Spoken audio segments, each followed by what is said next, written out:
I was saying, welcome to our today's webinar, where we'll be discussing further on the ETFs in the Rwanda's capital market.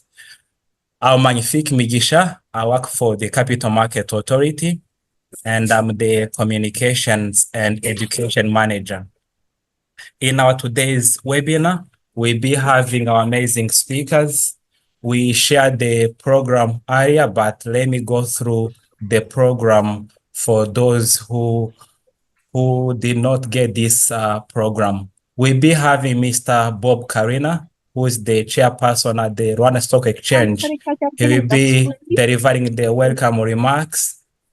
Then we'll be having Deborah Full, the managing partner, founder, and owner at ETFGI. And she'll be sharing more about the evolution of ETFs and how to invest in ETFs. After Deborah, we'll be welcoming Mr. Duma Gzenge.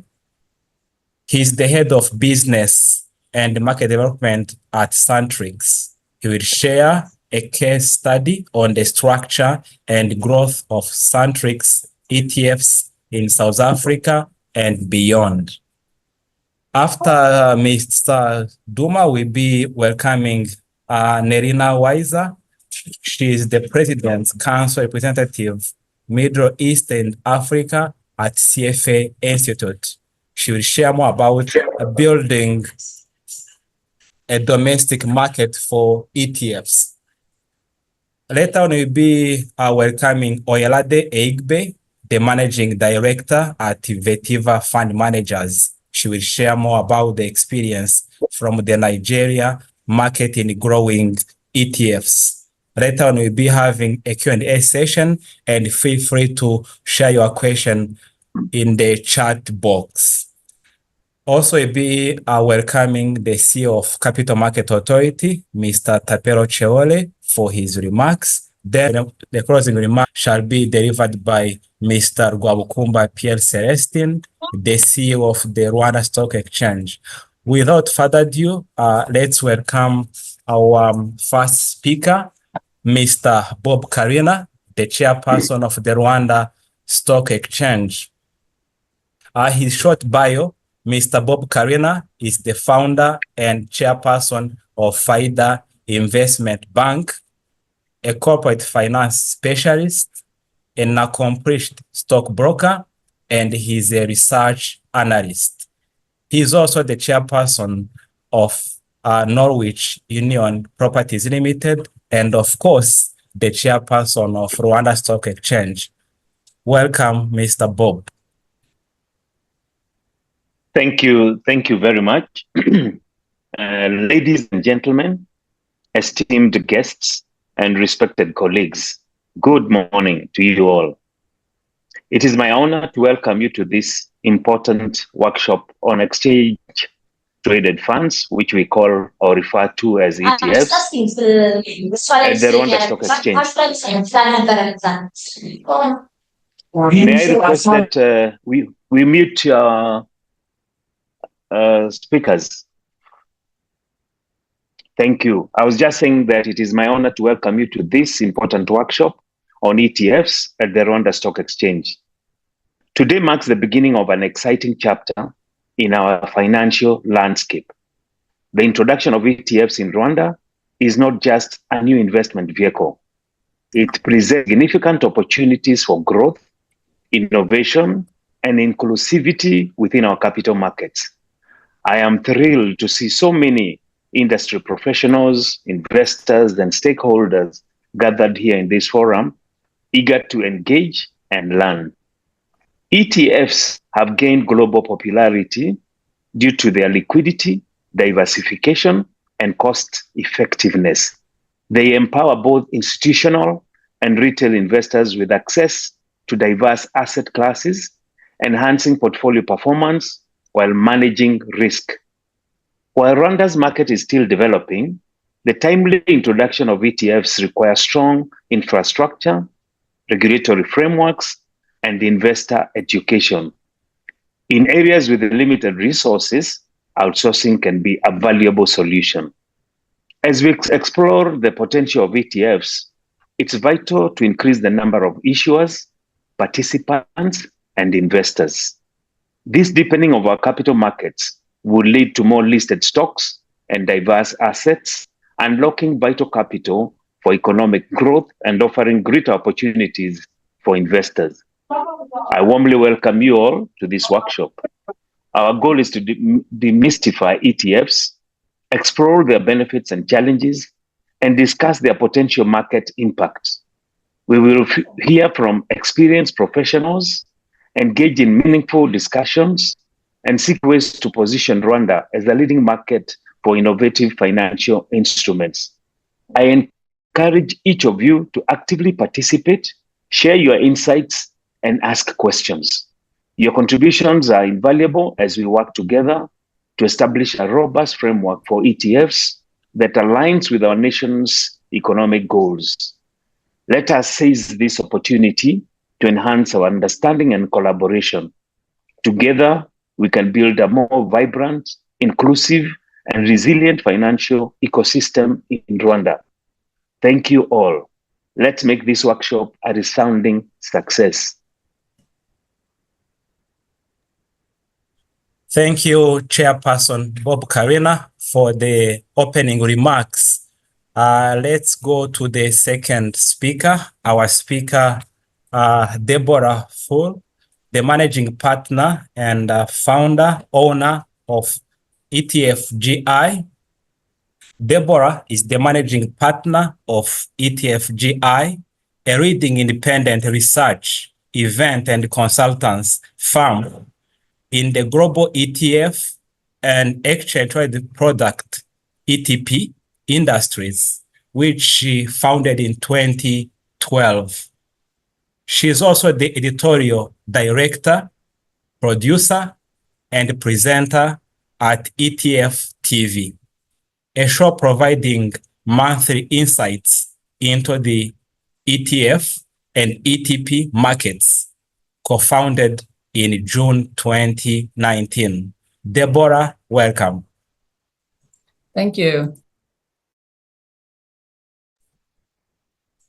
Thank you very much. It's a pleasure to be here. So I've put together some slides to share with you an update, and I really appreciate being invited. It's a pleasure. And to give you a little more background, I've been doing research on the global ETF industry since 1997, so have quite a bit of experience with the evolution of ETFs. If we look at the ETF, what are they? At the heart of ETFs, or exchange-traded funds, they are mutual funds with the added benefit of listed and traded on exchanges around the world. And what is a mutual fund? Well, it is a tool that allows investors.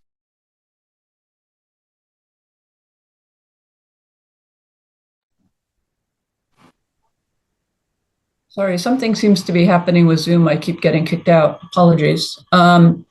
So the benefit of mutual funds is they allow very easy access to a diversified portfolio of securities. And ETFs are combining the benefits of mutual funds and securities. So what they allow you to do is get access to a diversified portfolio where you are able to buy and sell them anytime during the trading day, like anywhere. So it allows you to have professional asset managers running the portfolio. It allows you to have real-time prices. Unlike mutual funds, you can get in or out whenever you would like to. And we've seen that the ETF industry has grown.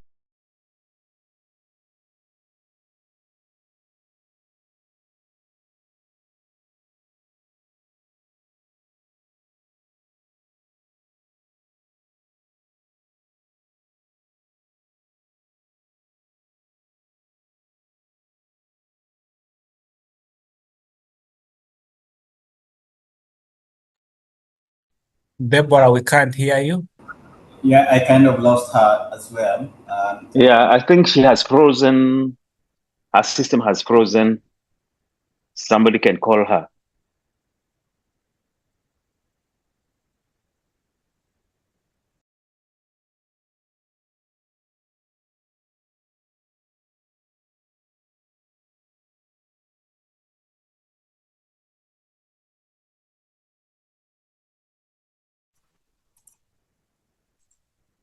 Sorry, I'm not sure what's going on here. I use Zoom all the time and don't have issues normally. So when we look at the advent of ETFs, we've seen that they have been in existence for nearly 30 years. ETF was launched in Canada on March 9th, 1990, and it appears voting again.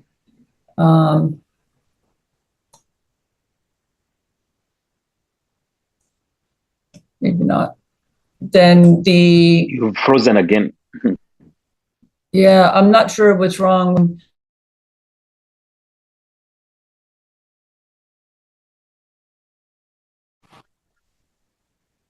I really apologize. I don't know what's going on with the Zoom. Maybe I don't share. Oops. Maybe I don't share my slides and I just talk to them. So if we look at the advent, can you hear me? Yeah, we can hear you. Maybe you can share them later. Yeah, even your video, you can probably shut it to ease the communication. Okay, let me do that then. Okay, so if we think about the ETFs, as I was saying, they're really a product that combines the benefits of mutual funds with listed shares. And the first mutual fund was created about 100 years ago in March. The first ETF was created 34 years ago in March in Canada. We see that the growth in the ETFs has been very significant. We now have $14 trillion invested in the ETF industry globally. And we see that ETFs are the only investment product that is actually what I would call democratic, in that you find that sovereign wealth funds, asset managers, pension funds, financial advisors, and retail have access to the same products at the same annual cost. And that has been hugely beneficial since the launch of the first product. We've seen that the investors, once they try using ETFs and use them once, tend to use them more and in more sizes. And so today we have nearly 13,000 ETFs. They are listed on 81 exchanges in 63 countries. So when you think about investing in ETFs, the types of exposures that you would be able to obtain would be exposure to different equity benchmarks, to fixed income, commodities. You also have cryptocurrencies and digital assets available now. And then within that, you find that there will be products structured to give you exposure to market cap indices, where it looks at what is the value of the stock and weights the exposure based on that. Some of the ETFs are based on what's called smart beta. And these are strategies designed over the long run to deliver better return than market cap. It's based on academic research, so things like size, value, momentum, quality, and also yield. And we've seen one of the most popular strategies within smart beta would be gaining income. So yield means high dividend yielding securities, which are packaged up into an ETF. We've also seen that active ETFs have become very popular in the past 2 years, primarily driven out of the US, where ETFs in the US are more tax efficient than mutual funds because of the unique way money goes in and out of them, called creation and redemptions. And so we've seen that end retail investors would like to have all of the products they invest in offered in the ETF wrapper. And in the US, retail investors are not paying commission when they buy or sell. So being able to access ETFs whenever they want to is very important. We've also seen that, especially in Europe, ESG, or environmental, social, government type ETFs, have become very popular in Europe. It's become a bit more politically sensitive in the US and less popular there. During COVID, we saw that thematic ETFs were very popular. So there were ETFs designed to build portfolios looking at products or companies that were going to benefit from work from home, those that were looking at investing in, say, solar. We had some that were looking at investing in airlines, many different types of products. When we look today, thematic ETFs are most popular with investors in Asia Pacific. And more recently, we've seen in January this year, the cryptocurrency products came to market, Bitcoin in the US. Now, we've had crypto products in Europe for about 5 years now, but having large firms like BlackRock and Fidelity and others, 11 at one time, come to market has really raised the interest in these types of products. And we've seen that the growth has been very significant, with over $50 billion invested in these products now. So when you look at how are people using them, we find that many retail investors will decide that they want to gain exposure, say maybe to the local market, or they want to gain exposure to the US. They decide which benchmark they want. A very popular benchmark globally would be the S&P 500 for the US. And to give you a sense, there is now $2 trillion invested in S&P 500 ETFs listed globally. There's 85 products. And so for many investors, being able to put in an order just like any other security, being able to buy this diversified portfolio of 500 stocks in a very cost-efficient way has proved to be very popular. For other retail investors, they are embracing the use of ETFs through robo-advisors, and others are using them as part of model portfolios where you have very large asset managers designing portfolios, whether it's conservative, moderate, dynamic, or tactical asset allocation or something else, and you invest into the model and they are managing that asset allocation for you. When we look at larger institutions, they often will use ETFs to what I would call equitize cash. So in a rising market, you don't want to be sitting on cash because you're losing out on performance. And so being able to very easily and quickly gain exposure to a local benchmark, whether it's equities, fixed income, you can then, if you have to sell, you sell that very easily. Other investors hold ETFs as a core holding and then will actively pick securities around that. For others, the ETF can be a satellite where they will be actively managing, but deciding that they want to overweight, say, a sector or a style or a theme, and will use that as a satellite. Many investors also use ETFs for sector rotation. So in the US, there's a family of what's called sector spiders, and they break the S&P 500 into different sectors.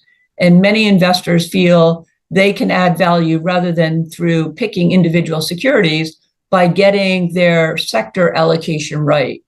And we know that in general, 90% of returns comes from getting your asset allocation right. It's easier to do that through investing in a basket of securities through an ETF than picking individual stocks or bonds. For other firms, they will use ETFs to easily get exposure to emerging markets. We've seen a lot of interest more recently for investors wanting to be able to invest in India.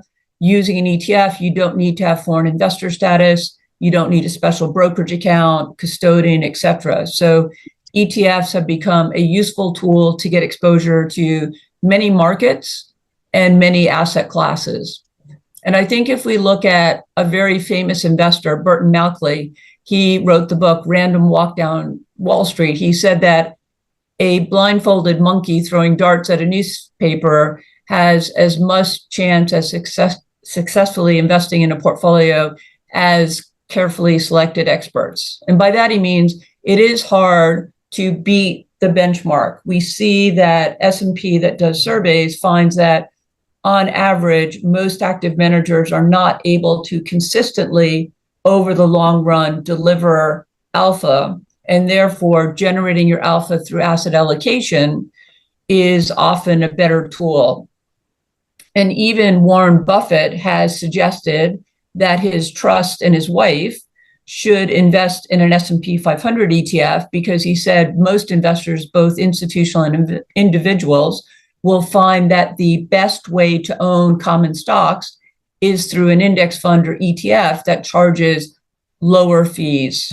So we've seen large professional investors who in their own right have been able to deliver alpha, but do not advocate that for everyone. And if you look at the SPIVA study, you find that in the past year, 57% of S&P 500 mutual funds that were designed to deliver better returns did not. And on a 3-year basis, 86% did not. And on a 5-year basis, 77% did not, which is why we see such significant use of ETFs to gain exposure to the S&P 500. But we also see that with local benchmarks in many other countries. So what's going on? I think investors have embraced the idea of using a barbell approach to investing. So where they feel they can add value by actively picking securities or investing in mutual funds, they do that. But on the other side, they look at generating alpha through using low-cost index products like ETFs. And we've seen the array of products grow quite significantly. We've also seen that the use of digital online brokers and robo-advisors has been very important to provide easy access to information to retail investors. And we've seen that the evolution of rules and regulations has really helped to develop the ETF industry on a global basis. So when we look at the size of the market today, we've seen that in the US, the ETF industry has grown to be $10 trillion. It's now $2.2 trillion in Europe. If we look at Asia, it's grown to be just over $1 trillion. Japan has grown to be a very large market on its own right because the Bank of Japan has been using ETFs for their quantitative easing program since 2012 and is the most significant investor in that market. When we look at how ETFs are providing exposure to different asset classes, the most popular type of ETF is equities, which accounts for 73% of the assets. Fixed income ETFs are becoming more popular, accounting for 16%. Active ETFs today are 7%. Commodities are 2%. And then we have things like leverage and currency and cryptocurrencies, which each individually account for less than 1% of the assets. So when we think about the types of products that are popular most recently, every month we look at where is the net new money going. And by that, I mean when there's large orders, so say a mutual fund wants to invest or a pension fund, there is what's called the creation and redemption process. So they look at talking to a broker, whether they should buy on a secondary basis like another share, or whether they take advantage of the ability for authorized participants to buy the underlying portfolio. They send that to the custodian, and that allows the ETF to get bigger. And so if we look at what's been happening this year, we saw that during the month of September, there were 164 billion of net inflows into the global ETF industry. 105 billion was going into equity ETFs. Most of that was going into the US market. So the US market has been performing very well. People are optimistic on the US market. We then see that active ETFs, as I mentioned, something that's new and developing, has taken in $27 billion during September. Fixed income took in 26. Commodities took in net inflows of $2 billion. And if we look at year to date, globally, there's been $1.2 trillion, a record amount of net inflows for this point of the year going into ETFs. At this point last year, we're at 974 billion. So when we look at the use of ETFs and talk about where different investors are putting money to work, what we tend to find is the investors often will use ETFs for their home market because many people will have a knowledge and home country bias. And so for others, though, you do find that they will be using ETFs to gain exposure to non-home markets in a very easy and transparent way. So when you look at selecting an ETF, I would say the important thing to look at is what exposure would you like? Which ETF is providing exposure to that asset class or market? And it's important to understand, let's say you wanted exposure to gold, which is one of the popular products out in the African region. We have gold products that are investing in gold mining companies. We have gold products globally that are buying futures, and there are others that are buying physical gold. So it is important to understand the structure of the product as well as what's actually inside of it. So you need to do a little bit of homework when you look at investing in ETFs so that you know you're buying the right product for what you want. When you think about equity exposure, sometimes the ETFs will be based on market cap indices. Sometimes they will be based on equal weighted. Sometimes they will be based on best in class. There's many different styles of indices. So it is important that you understand the websites for exchanges are good sources of information, and also the websites of the ETF issuers like Duma, who's going to speak next at Satrix, or you work with a firm like Karina, where they are an advisor that can help you understand how to think about selecting ETFs, building portfolios. So I would say that ETFs are simple tools that allow you to invest when and where you want to, but it is useful to get some advice so that you understand, are you picking the right product? How should you think about asset allocation? And when you should think about rebalancing. One of my last slides is looking at a book that I helped to write for the CFA called A Comprehensive Guide to ETFs. I will share the link to this book. It's a good overview of how to think about using ETFs, how to think about trading them, and also how to think about picking the right product. So doing a little bit of homework, I do think is very important. And ETFs, I do believe, are a very useful tool. As I said, they're the only democratic product out there. And we've seen that because of this benefit and the fact that they're cost efficient, transparent, and liquid, they have really become a global phenomena where we've seen 64 months or over 5 years of consecutive net inflows going into the global ETF industry. I think I have now hit my time. I apologize for the issue with the Zoom today, but I really appreciate being able to spend some time with you and hope this was useful in your journey to understanding ETFs. Thank you. Thank you so much, Deborah, for your insights on the evolution of ETFs and how to invest in ETFs.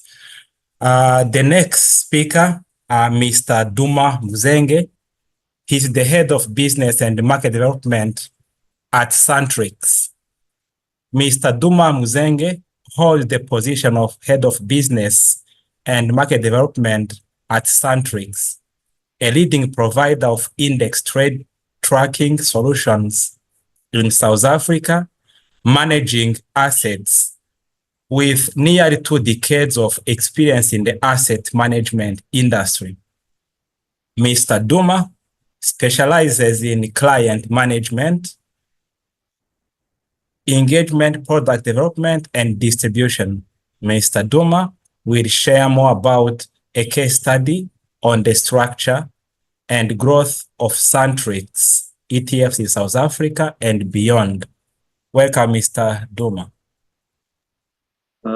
Thank you so much for the warm introduction. And I also just want to say good morning to all the colleagues and guests that are online right now. It's quite exciting for us just to share also just our experience around, ETFs, both in South Africa, as well as in terms of our experience in terms of, expanding our ETFs to the rest of the continent. In a position, this is a case study, we're just not going to have enough time. I think what would be of value is to sort of share more in terms of our experience both in South Africa, as well as listing or doing what we call due listing in other jurisdictions outside of SA in terms of what the experience, what the key learnings. I think that might be worthwhile. And every market in terms of our experience is vastly different. So there isn't really a playbook. One has to be nimble and be also quite close and sensitive in terms of just the in-country market dynamics, as it were. I'm hoping you can see my slides. Just a little bit on Satrix, and I'll mention this now, and I'll probably will come back to it later on in the discussion. In my conclusion, is that the formation of Satrix was actually a tripartite agreement or arrangement, which was the JSE, the exchange. We also had the market maker. At the time it was called COPCEP, and then ownership changed to Deutsche Bank. You also had an asset manager, which was Gensec, which then was Sanlam/Satrix. And then the first ETF that was launched in South Africa, to Debbie's point, was a local strategy, which we call the Satrix Top 40. And that basically just started off, the whole journey of Satrix as an entity. We've been around now for 24 years. That is our flagship product in the South African market. And what we've seen with ETFs is that, you have to localize the product. You have to get local investors to sort of buy into the product, embrace the product, and I can't re-emphasize the point of brand being important. And the reason why I mentioned this whole tripartite agreement or arrangement is that what you tend to find, especially in new markets, is that there are actually three key levers that you need to get right in terms of getting the ecosystem correct. One is the regulatory piece. The other piece is around liquidity. So having a market maker that's established and that understands and can help with what we call the plumbing. And then also having an asset manager that focus on the ability to actually closely track the benchmark. So what then transpired over the years is that within a couple of years or so, JSE had to pull out. I think their role was pretty much done and dusted in terms of creating this ETF friendly market in the South African community. And there were other issuers, local issuers, that are interested in actually listing on the JSE. So not to run foul of conflict of interest, then the JSE had to pull out as an exchange.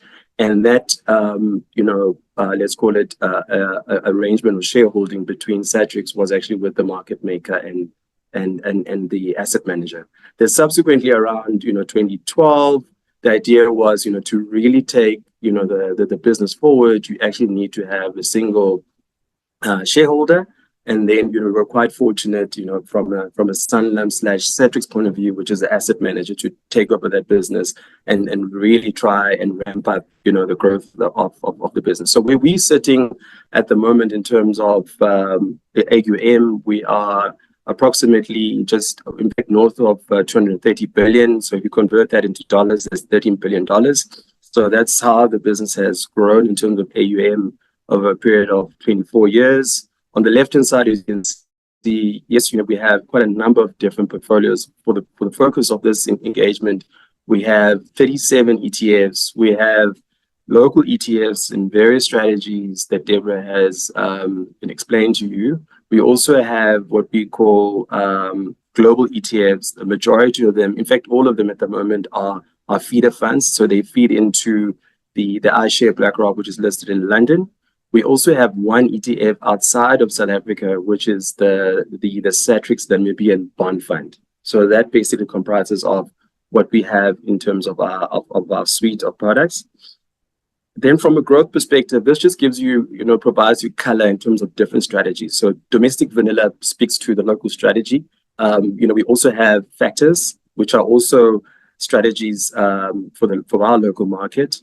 Part of our book, and it's a very growing book in South Africa and also lends itself quite well in terms of changes to Regulation 28, is the growth in terms of our international book, where it comprises of our strategies. And then the multi-asset solution is basically our balance fund. This is basically the team in totality. So it's and we based in two cities, one in Joburg, and then the other team is in Cape Town. The Cape Town team predominantly focus on the investment process part of the business, and then the Joburg team is more business orientated, and our Manco is also based here, and our market maker is also based in Joburg. So that's how the team is sort of configured. But we're part of a bigger entity, which is Sanlam Group, which is a diversified financial services company. But our core focus is to provide indexation solution for the local market as well as outside of South Africa. Then I thought, so I'm done now just talking about the business, but I thought, it's quite useful to just talk about the ETF evolution, So what we're hearing right now, and Debbie has also touched on this in various ways, that, the thinking around the ETF continuously is changing. So what do I mean by that? So when in the past, probably like 10 years ago, when people were thinking ETFs, you were thinking passive versus active. There was a whole narrative debate around that. And then the market, when they start seeing that, indexation strategies have a role to play in portfolio construction, then the narrative, which was probably version 2, was around core versus satellite. So when we talk core, we're basically talking about building a portfolio, having a good thinking around what your strategic asset allocation looks like. And then your core is what you don't necessarily want to tinker with. It gives you the desired outcome in terms of return, but you actually want to lower the cost. And so people were using indexation strategies or ETF as a way of actually deploying assets towards the core, but there was still a feeling that active managers over the long term in different cycles are able to perform, and therefore they were basically filling up that satellite component. What we're seeing now is, I don't know whether it's version 3 or version 2.1, is there is a thinking in the global market around thinking about ETF as a tool around tactical asset allocation or taking tactical decision. As Debbie also mentioned, is that sometimes you don't want to compromise, your asset allocation positioning by putting undue amount of money into cash because you need it for liquidity reason, and therefore it does also just mess up in terms of your return profile. Is that you can use ETFs as your, let's call it, liquidity reserve or your liquidity sleeve. And so more and more, issuers and ETF enthusiasts are talking about this whole concept that ETF is an investment technology as a vehicle. It's able to do a lot of things. One is it's able to efficiently package and deliver any investment style and strategy. There's actively managed ETFs that's really growing leaps and bounds, and they're still thinking there in terms of where that would land. There's big talks around providing a wrapper for private markets, so where you have private credit in an ETF, and there's a lot of work being done in the US, and there's a lot of interest around that to say, what does that mean? But largely, more than anything else, the reason why ETFs are so appealing to different exchanges is that all exchanges around the world are concerned about this growing trend that they're seeing less listing in the markets, and a lot of people are actually, they prefer to actually go the private market routes in order to actually getting funding. Now, you still need liquidity in the market, you still need activity, and ETF can easily plug that gap in order to continuously allow different markets. And this is not just an African phenomenon. We're seeing globally that ETFs is stepping up in terms of just filling up that gap in order to provide solutions for different market players. So that's my narrative around the technology piece and the trends we're seeing around ETFs. And then let's talk about opportunities. Like when we look at the South African market, you don't look at the ETF as a singular entity that you just buy and sell on the market. It does have a various touch points in terms of different clients using it for different reasons. So in the South African market, when we look at who are the typical buyers of ETFs, we've got institutional investors, which is our pension funds, insurers, medical schemes, even nonprofits who are buyers of our ETFs. We also have banks who are buyers of ETFs, ours as well as our competitors in the local market, both in the retail as well as in the private banking space. We're also seeing a lot of interest in the wealth management as well as wealth managers as well as your family offices. Then you also have your asset managers, your fund of fund managers, your multi-asset managers, which is basically your balance fund managers, and you also have multi-managers who are also buyers of ETFs for various reasons as to why they want to actually tap into it. And then another exciting, segment of the market that is growing, and I'll probably spend a bit more time just unpacking it, that we are seeing more and more, the direct-to-consumer platforms coming into the fore, and they're using ETFs as opposed to using mutual funds to actually tap into the market. And so, this could be your neobanks, this could be your telcos, it could be, they call them neo-brokers as well. But it's basically self-directed market, and robo-advice is also part of that.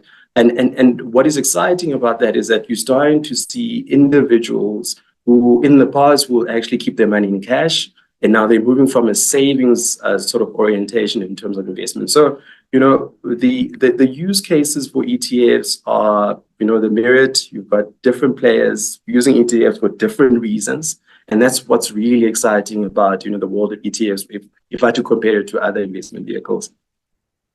Maybe spend a bit more time. So I'll use two use cases. One is the institutional investor, and the other one is your self-directed market or your direct-to-consumer market. This is basically just to give you a flavor. If you're an institutional investor, why would you want to use ETFs? And then I won't spend too much time on this because David has already unpacked this, so you can actually read it at your own time. But there's so many applications or use cases as to why you would want to use ETFs onto your portfolio. Whether it's core asset allocation, whether you want to tactically adjust your portfolio because you're seeing opportunities, whether you want to transition, you're looking for a new manager, but whilst you're still waiting for that, you don't want to park that money into cash. You actually want to stay invested in the market, and then so on and so forth. So these are all the use cases that we are seeing, even in the South African market, that clients are using ETFs, to express their position.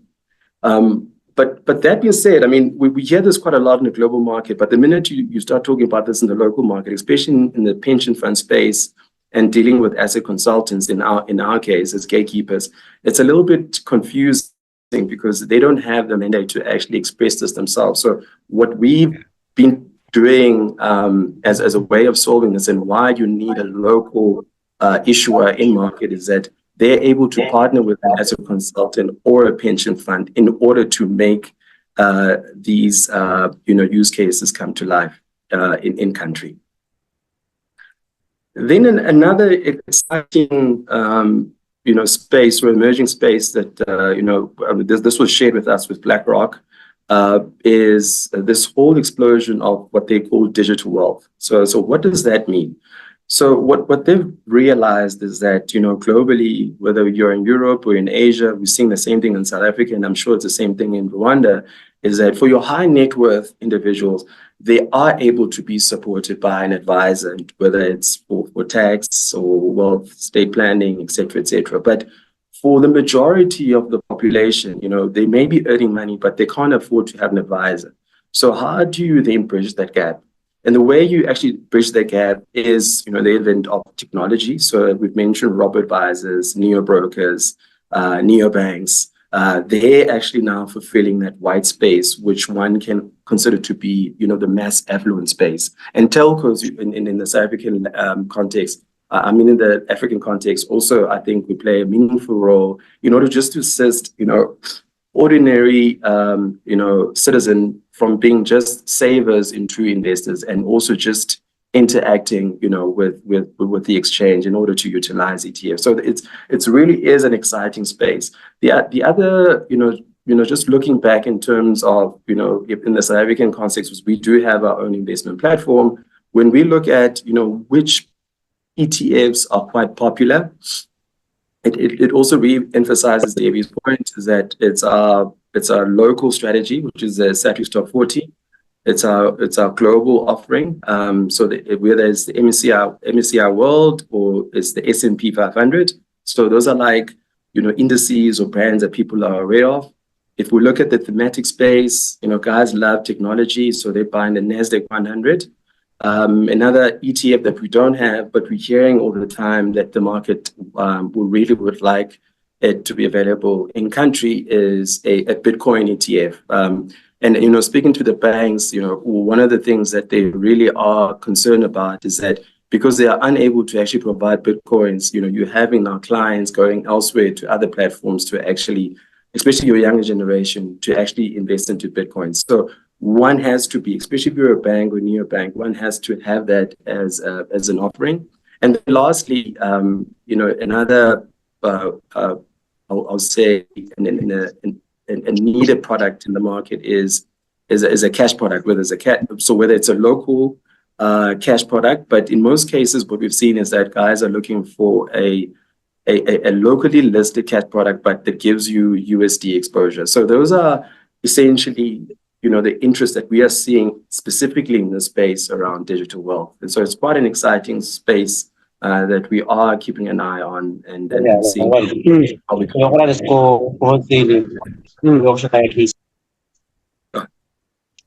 And then just shifting gears a little bit and just talking about, listing on the African exchanges and our experience around that. So what is the potential that we see? When we've spoken to the Namibian market, the market in Botswana, the market in Kenya, the market in Nigeria, they were quite clear that, since you are not a local issuer, what will be of great interest for us is if you can actually provide global exposure that can be listed onto exchange. We also thought maybe they might be interested in our local products, but it seems like as a start, the big interest was around just getting global exposure. So your MSCI World, S&P 500, the NASDAQ and the emerging market. And so what is the appeal to the institutional investor? For the fund managers, it's a currency hedge. So basically what that means is that, there are concern around, the currency weakness and how they can actually protect that. So that's one. The other piece that for us is quite appealing in different exchanges, and this is something that a regulator always needs to keep in mind when you're dealing with issuers outside of your border, is that, by listing an ETF in country, that it will have local status. And the reason for that, it also helps with the KYC process. It's like, so you understand your clients, you understand your own market, but the minute you try to take your client's money offshore, you need to get approval, you need to go through a KYC process. And what that does, it could be long, could be cumbersome, and you may be missing opportunities in terms of getting that money invested in market. So that's the other convenience factor. And then what you're also hearing is that by being listed in countries, that every time you see an opportunity to actually, take a position using ETF listed in country, is that you don't have to, continuously, require client approval to be invested in these type of instruments. So that was the appeal for the fund manager. The appeal for pension funds is diversification. Essentially, they want to be locally invested, but they also want to have offshore investment. Then in terms of just the broader market, the retail market, when you look at the actively managed strategies, they're quite difficult to understand the philosophy. Why is the manager doing this? Whereas ETFs are very transparent, simple to understand, they're low cost.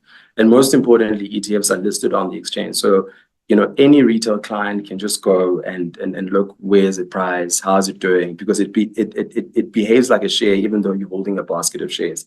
And then I guess for the regulator and the exchange, it's a couple of things that they really like about the proposition of ETFs. One is deepening capital markets. The second piece is globalizing the exchange from day one by just having offshore ETFs. And then for us, it's also the consideration, and I said it from the beginning, is that the regulator needs to be very clear in terms of what is the classification of the ETF. Do you do a look through? Don't you do a look through? Because an issuer really needs to have a comfort as to, if I go in country, this is how the instrument will be classified.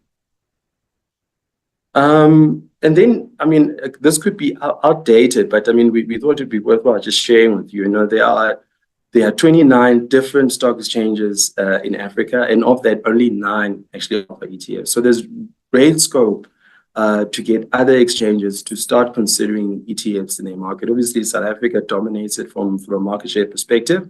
But I think, this picture can change, quite quickly, once I feel that, different exchanges really, take it into their mental in order to make ETFs, quite friendly in their markets and encourage more issuers to list in their respective markets, because there's definitely a need that's coming from local investors in those countries in order to have new products that they can actually invest in on behalf of their clients.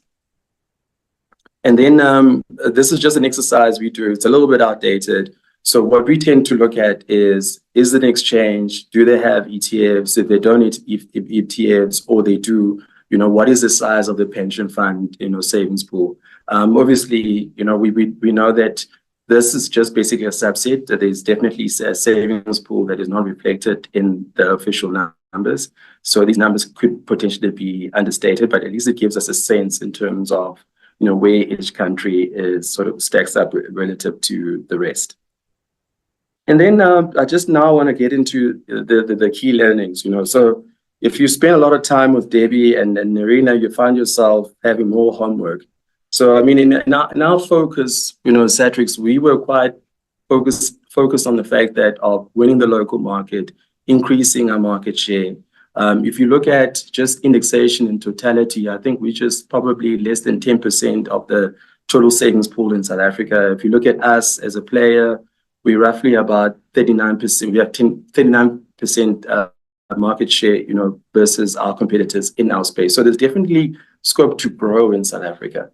And there are two approaches that you do in country. One is to list local strategies as a primary listing, and we've done that. So we've got a nice pool of strategies, both equity, property, bonds, cash.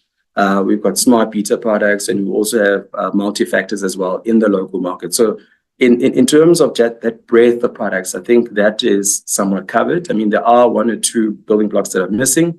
And then what we did next was to come up with something which is called an inwardly listing. So it's not a primary listing. So basically, an inward listing is that you are actually porting an ETF that's listed in another market to your country.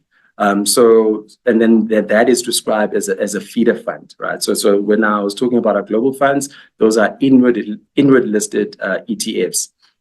And that has also grown in popularity because it provides a convenience factor. As I said, there's no KYC required. If you're an individual investor, it is seen as a local investment. So you don't have these foreign allowance issues that you need to delve into. And also just the conversion of the currency, it's actually done by the issuer themselves. So you don't have to worry about converting your local currency into a USD currency. You buy the ETF on your local currency on your exchange. So that's the convenience factor that we provide for our local market to make it easy for them to actually get offshore exposure. So that's one. And then I guess the next step for us was, can we take our products cross-border? And that's the exercise we've done. We've done it in Namibia, we're busy with Botswana, we're busy with Kenya. And then once that is done, then the next step is to ask yourself the question that can you come up with Pan-African products? And then, there are myriads of them. So the one that we currently have is a Namibian bond fund. So it's not a South African strategy. It's a Namibian strategy that we manage and that we provide to the South African market as well as the Namibian market with the hope over time to provide to the rest of the continent. And I guess, where we really want to land as a business is to position ourselves as a Pan-African business where we are actually providing Pan-African products to the rest of the globe. So it's, we're still on that journey. It's a long journey. There's a lot of work that we need to do. So currently, where we find ourselves, we're still on step 3 in terms of our journey from an issuer perspective. Maybe just on the cross-border piece so that you understand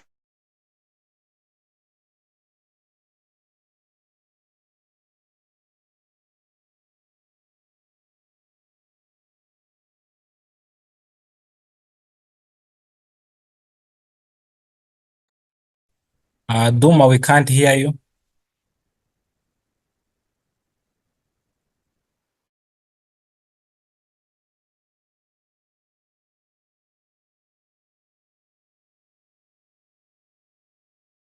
Is that it's actually been treated as if this instrument hasn't been regulated or hasn't been looked at by other jurisdictions. So those are the things that maybe the exchange and the regulator needs to think about.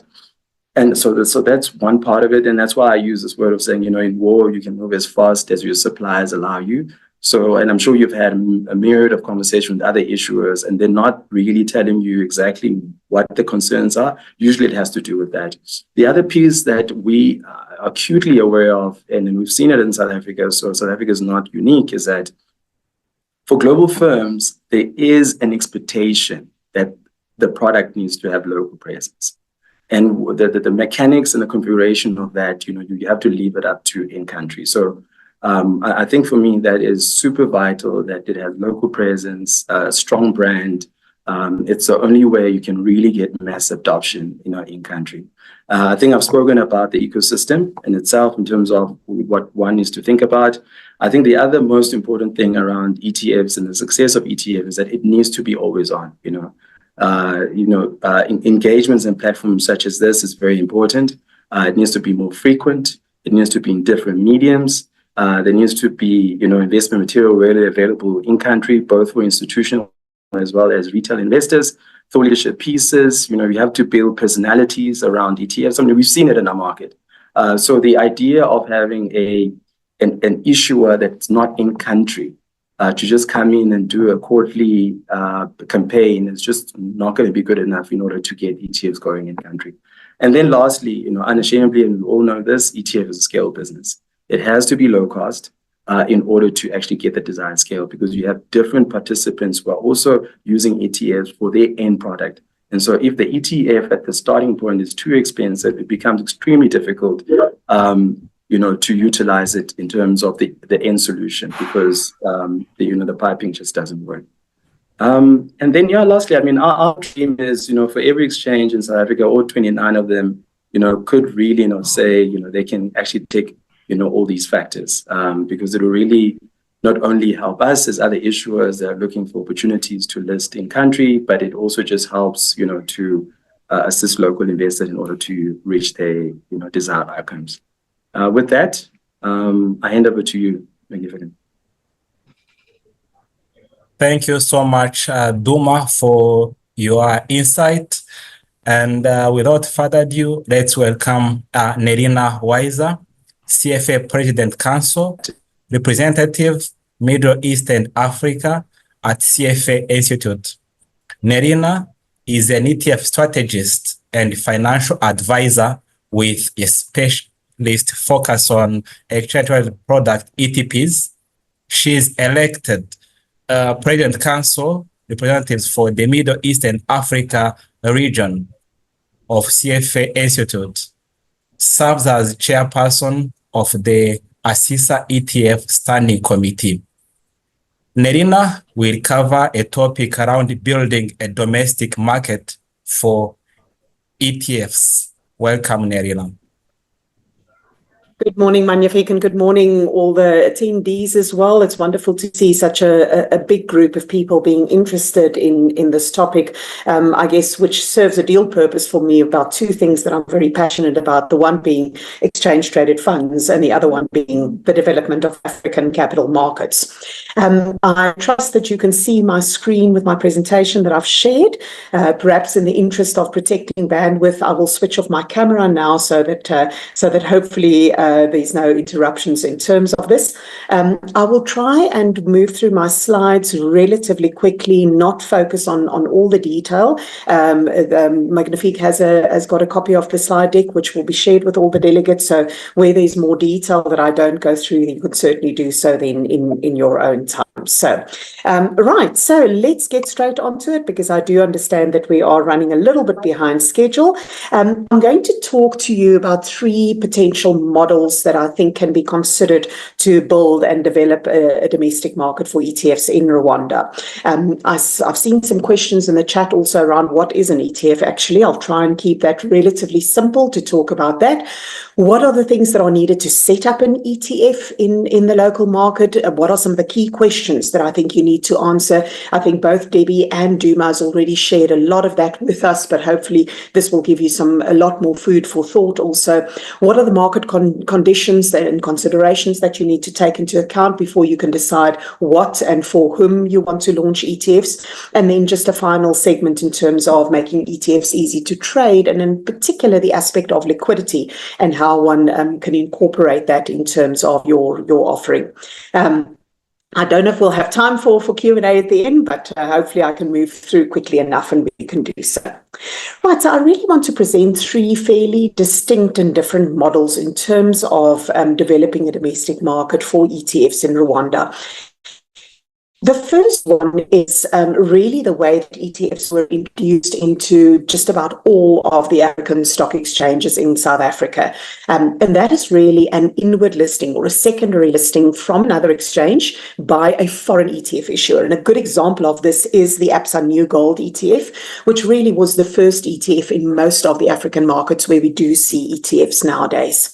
The second one is a model which Duma has shared quite a bit in terms of where a domestic ETF issuer uses a foreign ETF as a feeder into a locally offered ETF, as Satrix does it in South Africa, feeding into the iShares ETFs in Rand terms, but Satrix being a domestic issuer in South Africa. And similarly, one could look to a domestic issuer in Rwanda that could have a similar feeder model into a foreign ETF. The final one, which I guess is really sort of the flagship that one would like to get to in terms of your evolution as a domestic ETF market, is really to have a local ETF on local assets managed by a domestic ETF issuer. But as we see, often these things need to follow a bit of an evolutionary process. To start with that final flagship model might just be a bridge too far. And I think there's a lot of good lessons to be learned from the other African markets. And I think our next speaker Oilehadi of Fativa in Nigeria, I think will be very, very good in terms of how they've actually taken that aspect, that third level of developing the domestic market in Nigeria. So certainly look forward to her presentation. What is an ETF? What constitutes an ETF? I think quite important is that it is an investment vehicle. It's an investment instrument, and it's really just a vehicle through which an investor gets access to a very broad range of underlying investments. Debbie shared quite a number of examples of that for us. And for me, if I had to use a single phrase to define an ETF, for me it would be a listed, index tracking, collective investment scheme. And you'll see that I say it is necessarily listed. It's in the name, exchange traded. So the securities or the participatory units in the underlying fund is listed and traded on the exchange like normal and ordinary shares would.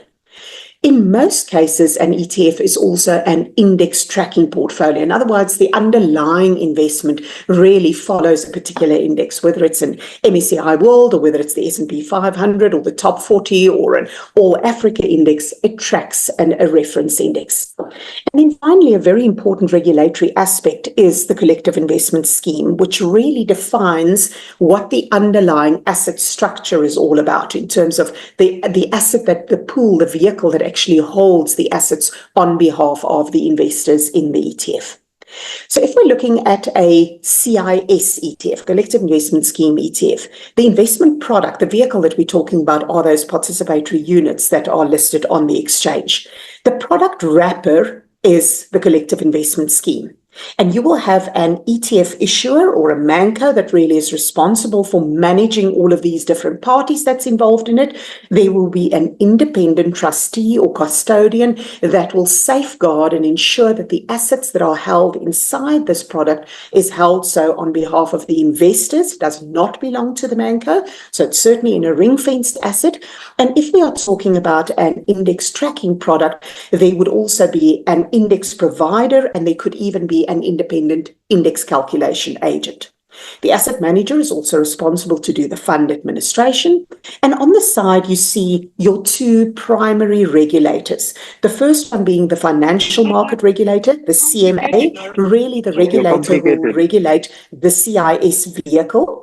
Then you have the stock exchange as a second regulator, and they really regulate the ETF units, the things that are listed and traded on the exchange. And because we are dealing with exchange traded products, you necessarily have to have a stock broking account, not only through which the trading is done, but that effectively is the custody account. That is where the investments are held on behalf of the investors. But of course, not all ETFs are CIS ETFs in this form that buys a whole basket of underlying securities. And Duma spoke quite a bit about the feeder fund ETF. And this is a very elegant model to actually allow access to a very deep, liquid, low-cost pool of assets for an issuer in a market such as Rwanda.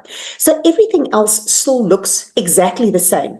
But the big difference now is that instead of having an index and an index provider and the asset manager having to buy a whole basket of individual securities, you're really buying just a single asset, and that is units in a foreign ETF of some sort.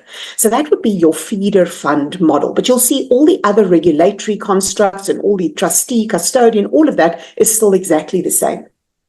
But then we sometimes find that there are assets that are not allowed in a CIS structure. For example, physical commodities, physical gold or platinum or palladium may not be an allowable asset. There may be others as well. And we see a similar sort of challenge when it comes to things like infrastructure investments, maybe where it's hard to actually identify how this will be dealt with under CIS regulations. And in this case, what you find is that as long as the product wrapper is a structure that has the same form and substance as that of the CIS trust fund, so an SPV, an insolvency remote SPV, still being overseen by an independent trustee custodian, because the important thing here is that you are really dealing with assets that are held in trust on behalf of the investors. It does not belong to the ETF issuer or to the asset manager. In this case, you may find that the CMA may not be directly involved as a regulator, but it all depends on how that SPV is set up and what the regulatory structure of that SPV is. But all of these effectively constitutes exchange-traded funds, things that list and trade on the stock exchange, and that really offers investors, therefore, very easy and cost-effective assets to a very broad range of underlying investments. So what would one need if you wanted to set up a domestic ETF business? What are some of the key questions that you need to answer? So I think probably the first question to ask yourself is, well, what type of ETF is it that you want to create? Who's your target market? What type of product? What type of underlying asset are you looking to bring to market? Will it be an index tracking product, and what reference index are you then going to use in terms of that product? Who are all the different stakeholders, the role players that will be involved? Who will be the trustee and custodian? Who will be the asset manager? Who will be the market maker? All of these role players need to be identified in advance. What regulatory constructs do you need? Will this be done in a CIS? Will it be a feeder fund maybe? Will it be an SPV of some sort? And that might in large part be dictated by what is the underlying product type that you are basically bringing to market. The application process to get this up and running is almost like a two-way, a tag team between the stock exchange and the capital markets authority. Because you start with the stock exchange to get almost in principle approval of this is what we intend to do, this is who the role players will be, this is how the market making will work. Does this structure of what we propose, is that acceptable to the stock exchange? If it is then a CIS that falls under the regulatory auspices of the CMA, you would then need to get the formal approval from the CMA in terms of this structure, the asset structure that will hold the assets. The final approval and the listing of the participatory units will then come from the stock exchange once the underlying structure and asset vehicle has been approved by the CMA. So when you then ask yourself what type of, and then once you've got this approval, then you can decide, how am I actually going to bring this to market? Am I going to do this through an IPO? Am I going to have a seed capital investor? What is my introduction into the market as the very first listing when I do this? So the critical success factors in terms of this is really getting the appropriate level of involvement and buy-in from all the role players and stakeholders that you've got in this industry. And I really must at this point just give a kudos and shout out to Mr. Tsapelo Tsioli, in the way that he introduced ETFs in the Botswana capital market.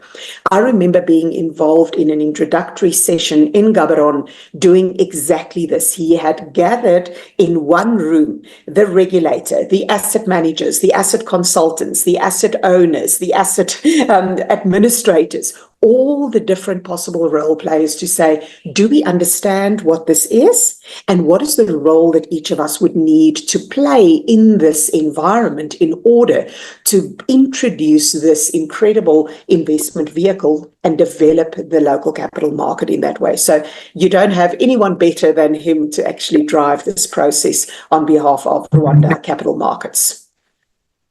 The regulations are, of course, absolutely critical also in terms of this.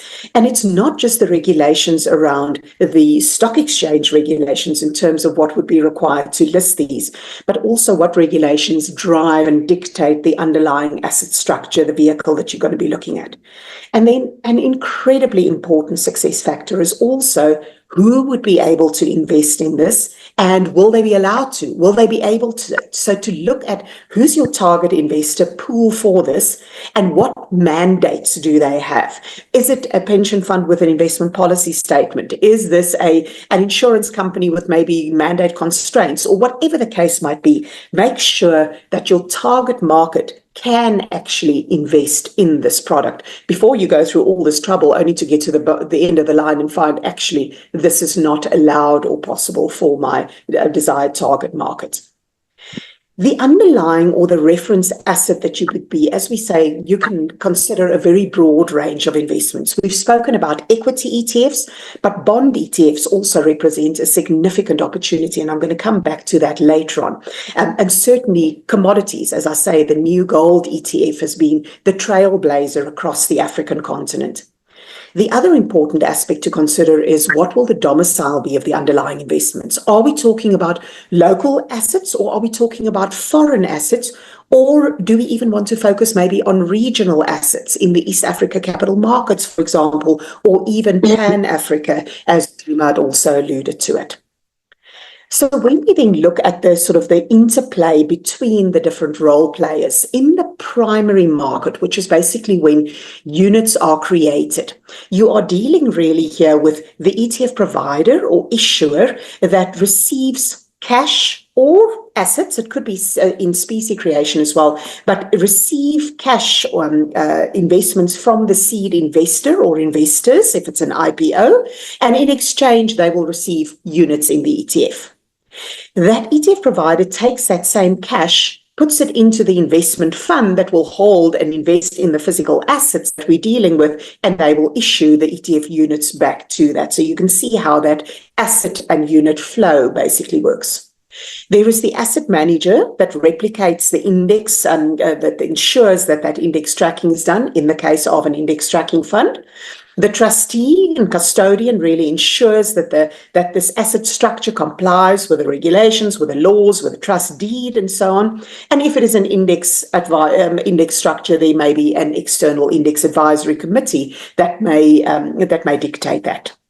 This is your initial or primary market operation. Once those units have been created, we then step into the secondary market, where any types of investors can now transact in those existing units as buyers and sellers between them. This is what happens via the stock exchange. So you would buy units, you would sell units, and when you do this in the secondary market, there is no trading required in the underlying market, because the only thing that buyers and sellers are doing is exchanging existing units in that CIS fund amongst themselves. The market maker provides a very, very key role in terms of this, because the market maker essentially is the guaranteed liquidity provider in all of this. And in some models, you will see that the market maker typically works on the basis of almost using some stock from the ETF provider to facilitate that trade in the secondary market. And that trade in the secondary market happens intraday, and it happens at the live net asset value of the ETF at any point in time during the trading day. So the market maker, absolutely a key role to play, especially to create and promote liquidity in the market. When you're now looking at what you might want to set up, and we talk about this liquidity and how liquidity would be really important, but we might find that we're looking at situations where maybe the local market is not sufficiently liquid. So what do you do in a case of this? So if the local market is not sufficiently liquid, which I guess one could argue in the case of the RSE is certainly the case.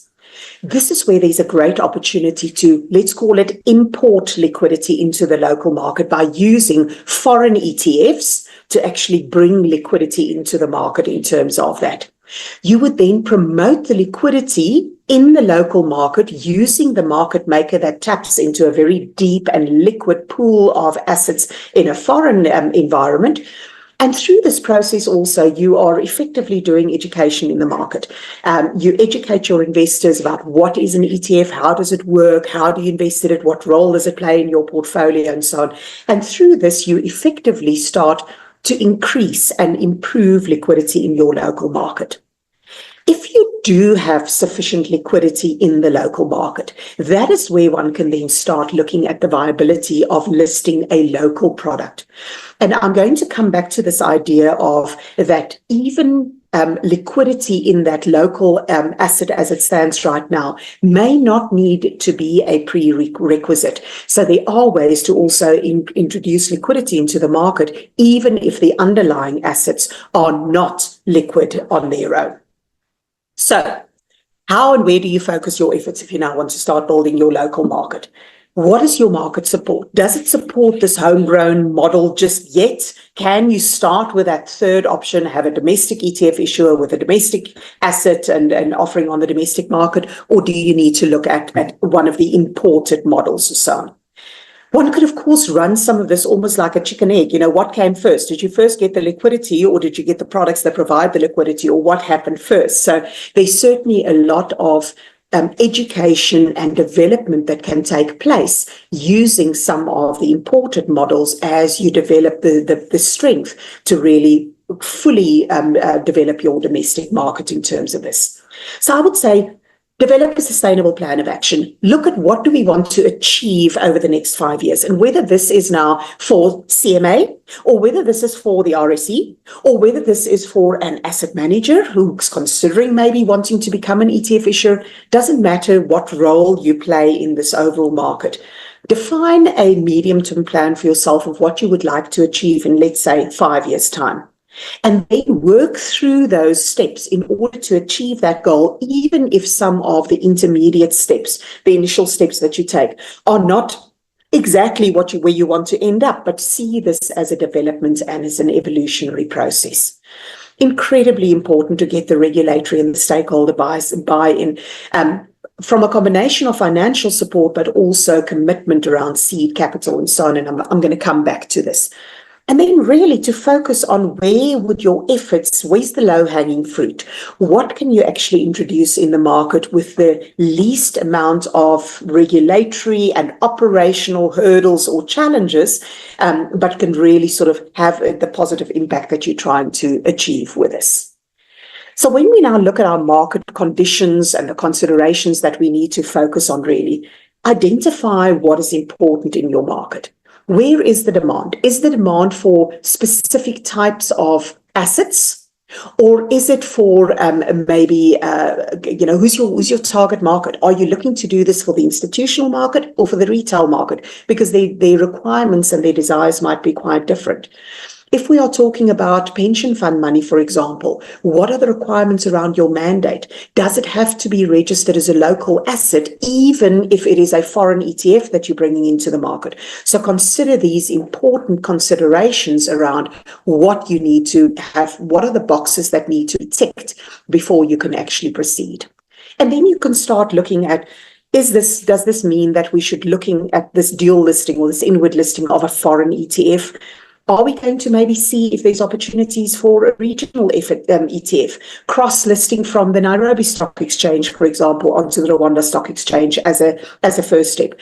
Or are you able to actually bring a primary listing of a local market ETF, either equities or bonds, to market as your first step? Probably going to be a bridge too far, but I'll show you a model that may actually facilitate this to actually reach that gold standard of the domestic market sooner than you might otherwise have thought.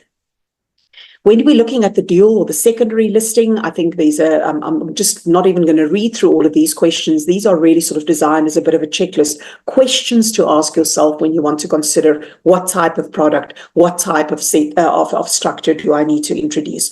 Trading hours, settlement cycles, currency, exchange rate. What are the things that I need to consider in terms of a dual or a secondary listing of a foreign ETF? What about that mandate overlap? How will that fit into what pension funds might already be doing elsewhere or in different ways? What about a primary or a secondary listing of a regional ETF? Where are the advantages? Where are the opportunities? Is this a way maybe to further strengthen the East African capital markets as an opportunity, or even look beyond that to Pan-African solutions?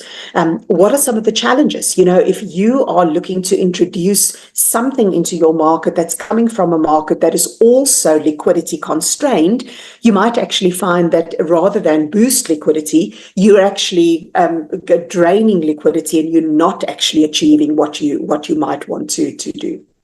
What about a primary listing of a local ETF?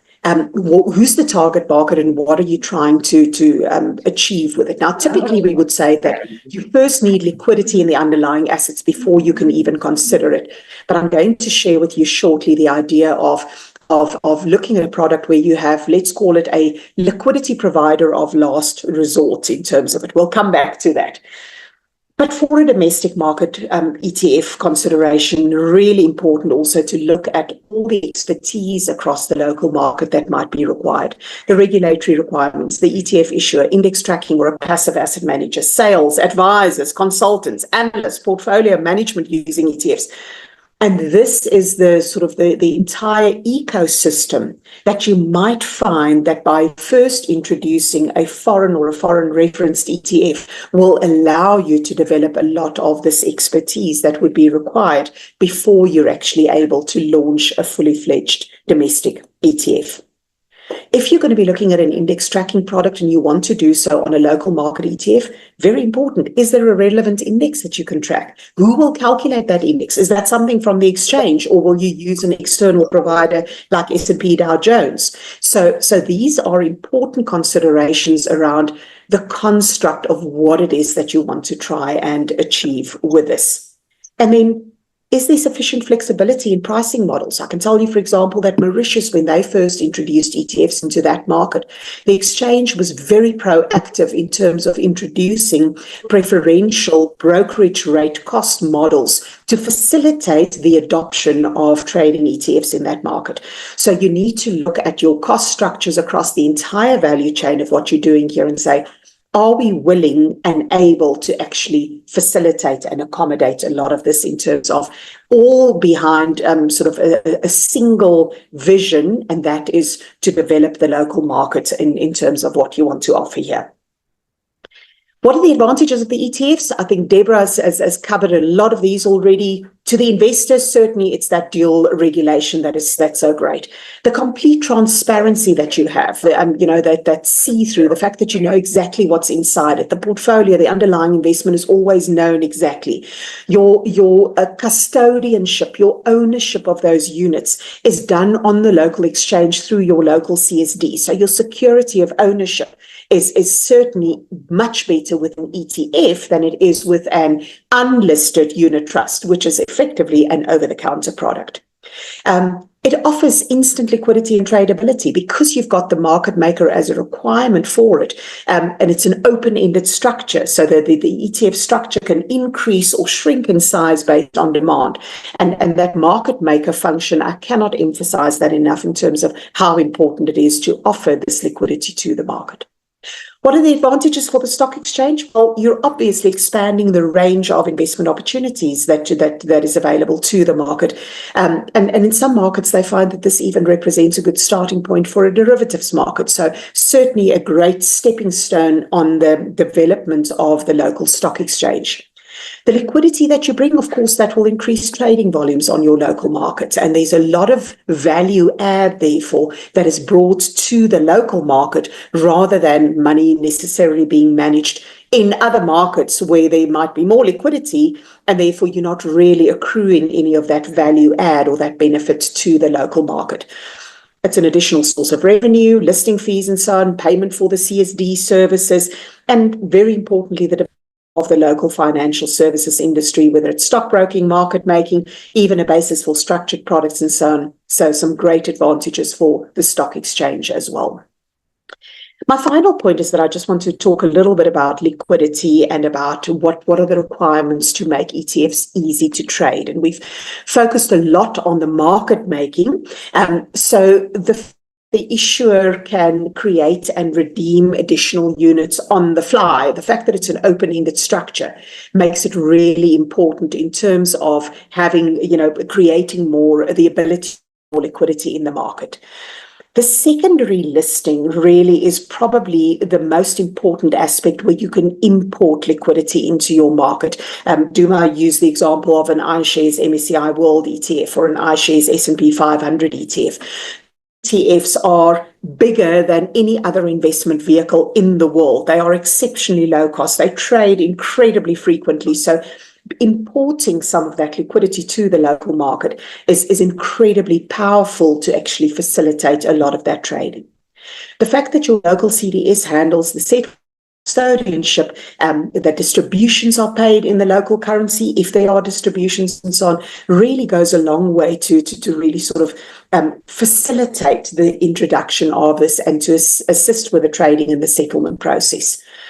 The market maker, as I say, they're the willing buyer and seller in the market right throughout the trading day at the fair value, the net asset value of it. The ETF issuer is actually the primary market maker, and the liquidity provider market maker really just facilitates that trade in the second. The daily trading, quite important, I think, too, as part of your planning of how you will offer this, is to say, especially when we are looking at the secondary listing of a foreign ETF into the local market, how will that be done? How are you going to do the currency conversion into the local currency term? What will you do in terms of intraday pricing? What should be an acceptable trading volume that the market maker is required to have on screen?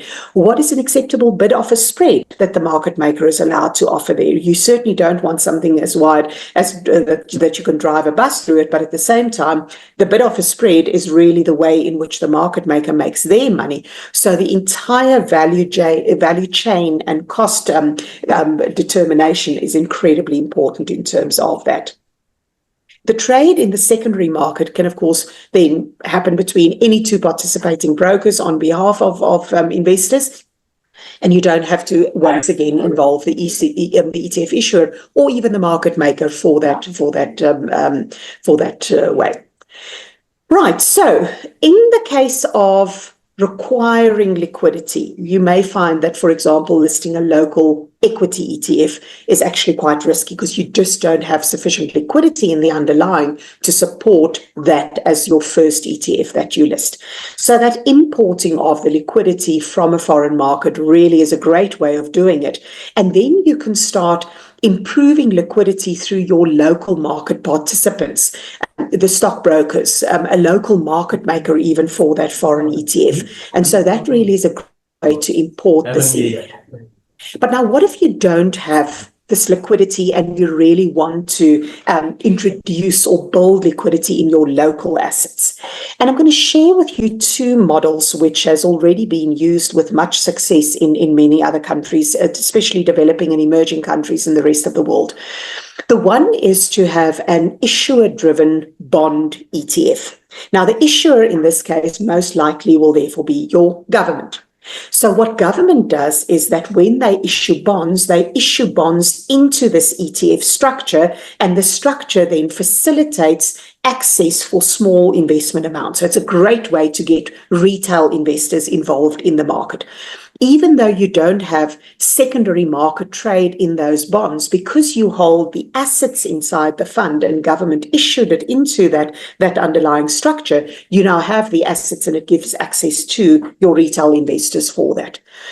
A bond payoff profile is also a much more suitable first investment or for investment for a first-time investor than an equity investment. I know everybody wants to have the crypto assets and the fancy and the wonderful thing, but from a regulator perspective, if they want to protect uninformed retail investors, a bond ETF is a great way to really introduce that into your market. This structure of the ETF then really allows government to tap into an alternative source of funding. At this stage, they really can only get their funding from the large pension funds or the institutional investors and so on. But by seeing the ETF as almost a pooled investor on behalf of a whole lot of retail investors, it's a great way to actually tap into additional investors into government bonds. Mobile technology is something which I think is used incredibly well in East African capital markets in particular, and it's a great way to facilitate access for retail investors, perhaps on a regular monthly basis where you sort of want to create this recurring investment habit, which is a really good one to have. And then those underlying bond issuances can be tranched. That's one way of doing it, or it can just be issued straight into the underlying fund on demand. A similar model, but slightly different, is to say, let's look at the bonds that are already in existence. So we know that the bulk of capital in African markets really sits in government bonds issued to pension funds, but effectively they issue them to the pension funds who hold them to maturity, and the only thing the pension fund gets from that is their periodic coupons. But the capital, once that capital has been raised, it's raised once off, it's used once off, and thereafter that capital effectively sits dormant until maturity. And there's very little secondary market liquidity in these bonds. Now, if you were to take some of these existing bonds and package them as a bond ETF, and you do so either in a local currency bond ETF, because I'm now talking about local bond markets, local sovereign bonds, your pension fund could be the anchor investor. They're basically converting a portion of existing dormant bond holdings, if I can put it that way, into the ETF, and in exchange they receive ETF units, and they can also be the primary liquidity provider. When there's demand for more of these bonds, they can transfer more of the bonds from their balance sheet into the ETF in exchange for units, and vice versa. Now, these bond ETF units can now be used and can be sold certainly to local investors, but it's also a great way for foreign investors to actually access the local Rwanda sovereign bond market. Because foreign investors like the certainty and regulatory aspect of dealing with a regulated exchange. So buying these ETF units via the exchange is very attractive to foreign investors. And this is therefore a way to now raise fresh capital into the local market. And with that also, you create the secondary market liquidity. How do we do that? Well, it's just as an example. Let's say we've got a seed capital investment of $100 million for 5 years. It's just numbers. The capital, that $100 million, is then used to create a pool of ETF units, and these are listed on the exchange. And the market maker then uses that pool. He basically has the ability to use that pool to now create a secondary market, do the market making in this. So on day one, effectively, that red bar is the seed investor cash. And on day two, that cash is converted into the seed investor ETF. So on T+1, if I can call it that, basically the pension fund still owns all of the assets, but they now own it as ETF units rather than as the individual bonds. As the market maker then sells some of those ETF units on behalf of the pension funds, it brings in new cash into the fund. And so gradually the holdings of ETF units for the pension fund will start to reduce, and they will hold some cash because some of that ETF units now belong to external investors. And then let's say by the time you've received $10 million of new cash in this way, you can now use that to go and create new units. And now you increase the size of the ETF because you've actually created new units in this. And so this process can continue over time. You offer the ETFs into the market as secondary market trade, but the seed capital investor, the pension fund, not only therefore earns an additional income on these assets that they currently have, on which they're only earning coupons at the moment, but they're also using that fairly dead capital base to really develop the market, to promote the market. And so this is a very strong, sort of case to be made in terms of a model of how one can use existing, call it dormant capital in the local market to actually create and develop your local market for ETFs. I hope that's given you a lot of food for thought. I know I'm way over my time. That's a problem when you get as passionate about this as I do. Magnifique, I'm going to give it back to you. I doubt that there's time for questions. I don't want to go too far into Oliadi's time. So over and back to you. Thank you so much, Nerina, for your insight. And we really learned a lot from you. And if you have a time, check in the chat box where we have some questions. Let's welcome the next speaker, Oyelade Eigbe, the Managing Director of Vetiva Fund Managers. Oyelade has served in various capacities within Vetiva over the last 15 years and has unique experience in asset and wealth management, investment advisory, and financial planning.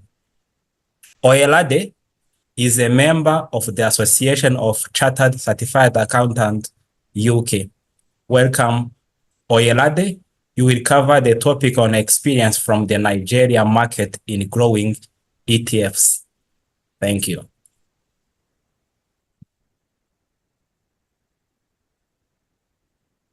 Good morning, everyone, or good afternoon, depending on your time. Can you hear me? Yeah, Yes. We can hear you. Right. Excellent. Thank you for having me. I think this session has been quite engaging, and I've learned a lot as well. Every time, there's always new knowledge. In fact, I actually wonder if I have anything to add to what Debbie, Duma, and Nerina have shared already, but I'll try to add my 2 cents to it, just giving it context of, our experience in Nigeria, and hopefully it should be of some use and help for the Rwandan Stock Exchange as well. So basically, I'll just take you through an introduction of the ETF landscape, which I'll probably just glance through because this has been spoken on already, and then our journey in Nigeria, the opportunities, and then success factors, as well as our learning points. So ETFs, I think Nerina and Duma and Debbie have covered this really. What are ETFs? Being open-ended funds that are listed, the listing, being very critical because of the name of the fund in itself. And then what are they created to do? They're basically created to track the performance of an index or a basket of securities or commodities. They basically combine the characteristics of a mutual fund as well as that of a stock. And I think it makes it much easier when you think about it as a mutual fund. In some instances, that is traded like a stock. I'll just go into some of the details. Global ETFs, I think Debbie spoke significantly about this in terms of how ETFs have grown globally. The current assets globally, it's at 13.9, that's $14 trillion globally. And then, how many ETFs you have? Over almost 13,000 ETFs or ETF products in the world that are listed with various providers. And what I've done here is to, juxtapose where Nigeria stands, because I'm basically focusing on our growth story in Nigeria. So where Nigeria compares to, the global space. So globally, you can see that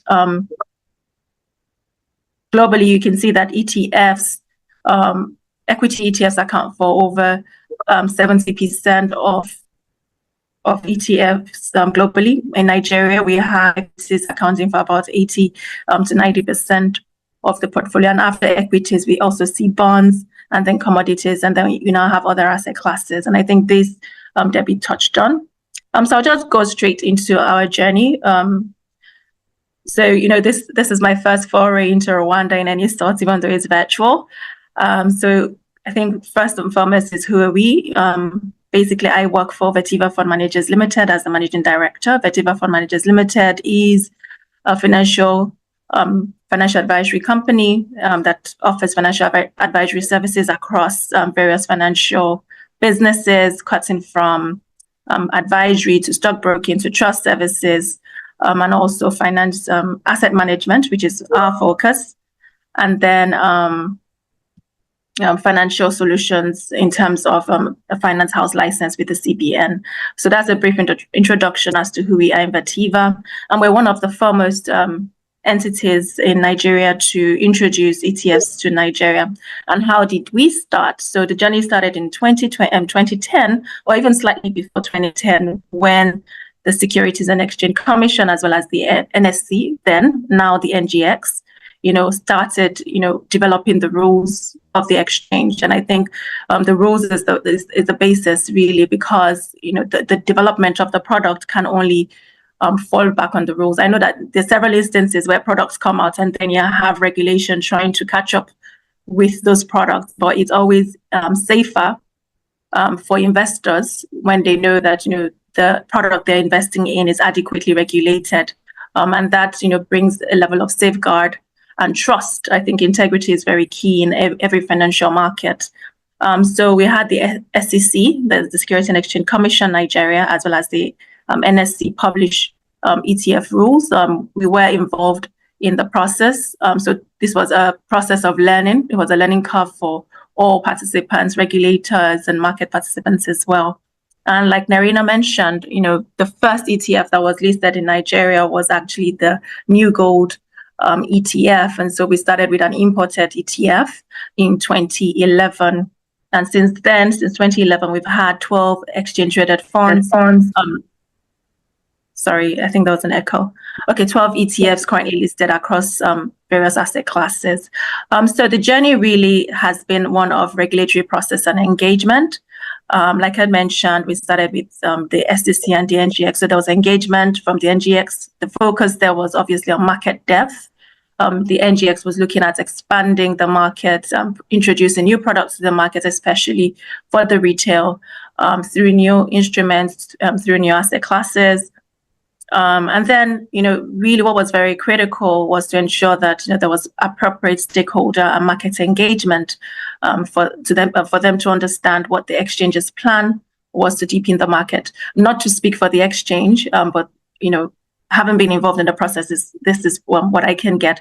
And then for the SEC, which is I believe which is like the CMA in Rwanda, the focus was definitely on market structure and rules as well.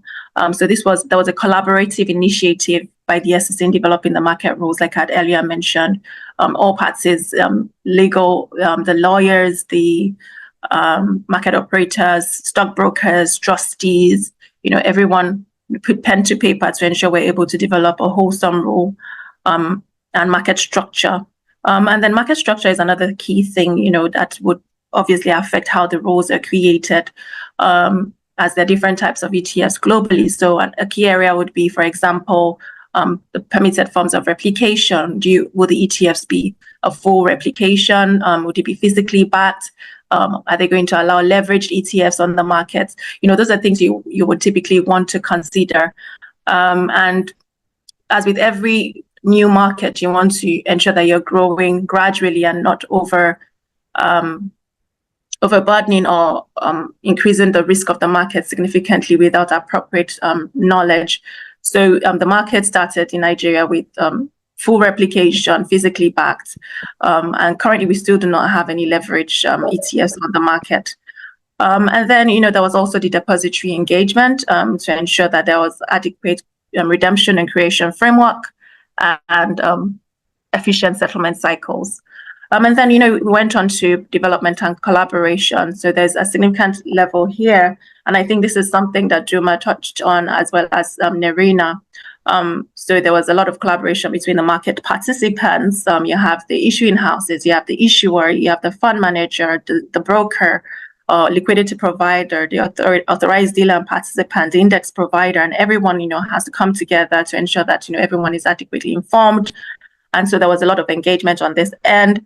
And collaboration was something that was very key for us on starting on our ETF journey.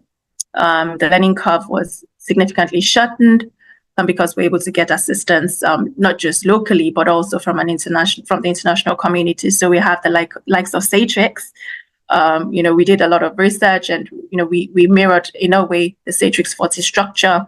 ABSA, who were the issuers of New Gold, and they had the secondary listing of New Gold on the Nigerian Stock Exchange. They provided significant insights and experience through working with them on that. And then we had advisors such as Nerina Advisor also, who were able to lean on their wealth of experience, and it enabled the growth of our ETF industry. So this is where we are currently in Nigeria as at the end of September. So these are these are the 12 ETFs that are currently listed on the stock exchange. So we have a combination. You have equity, you have bond, you have commodities, and even on the equity space, you have the broad market ETFs that are passive. We also have sector-specific ETFs, like the banking ETFs, consumer goods, industrial goods. We also have ETFs that are ethical-based, with an ethical focus. We have a halal ETF. And then you also have style ETF, factor-based ETF. So we have the value ETF, the growth ETF, which are passive as well, but they are equity-based. So this is just a snapshot of what the ETF market looks like in Nigeria at the moment. Going to, Vertiva-specific journey.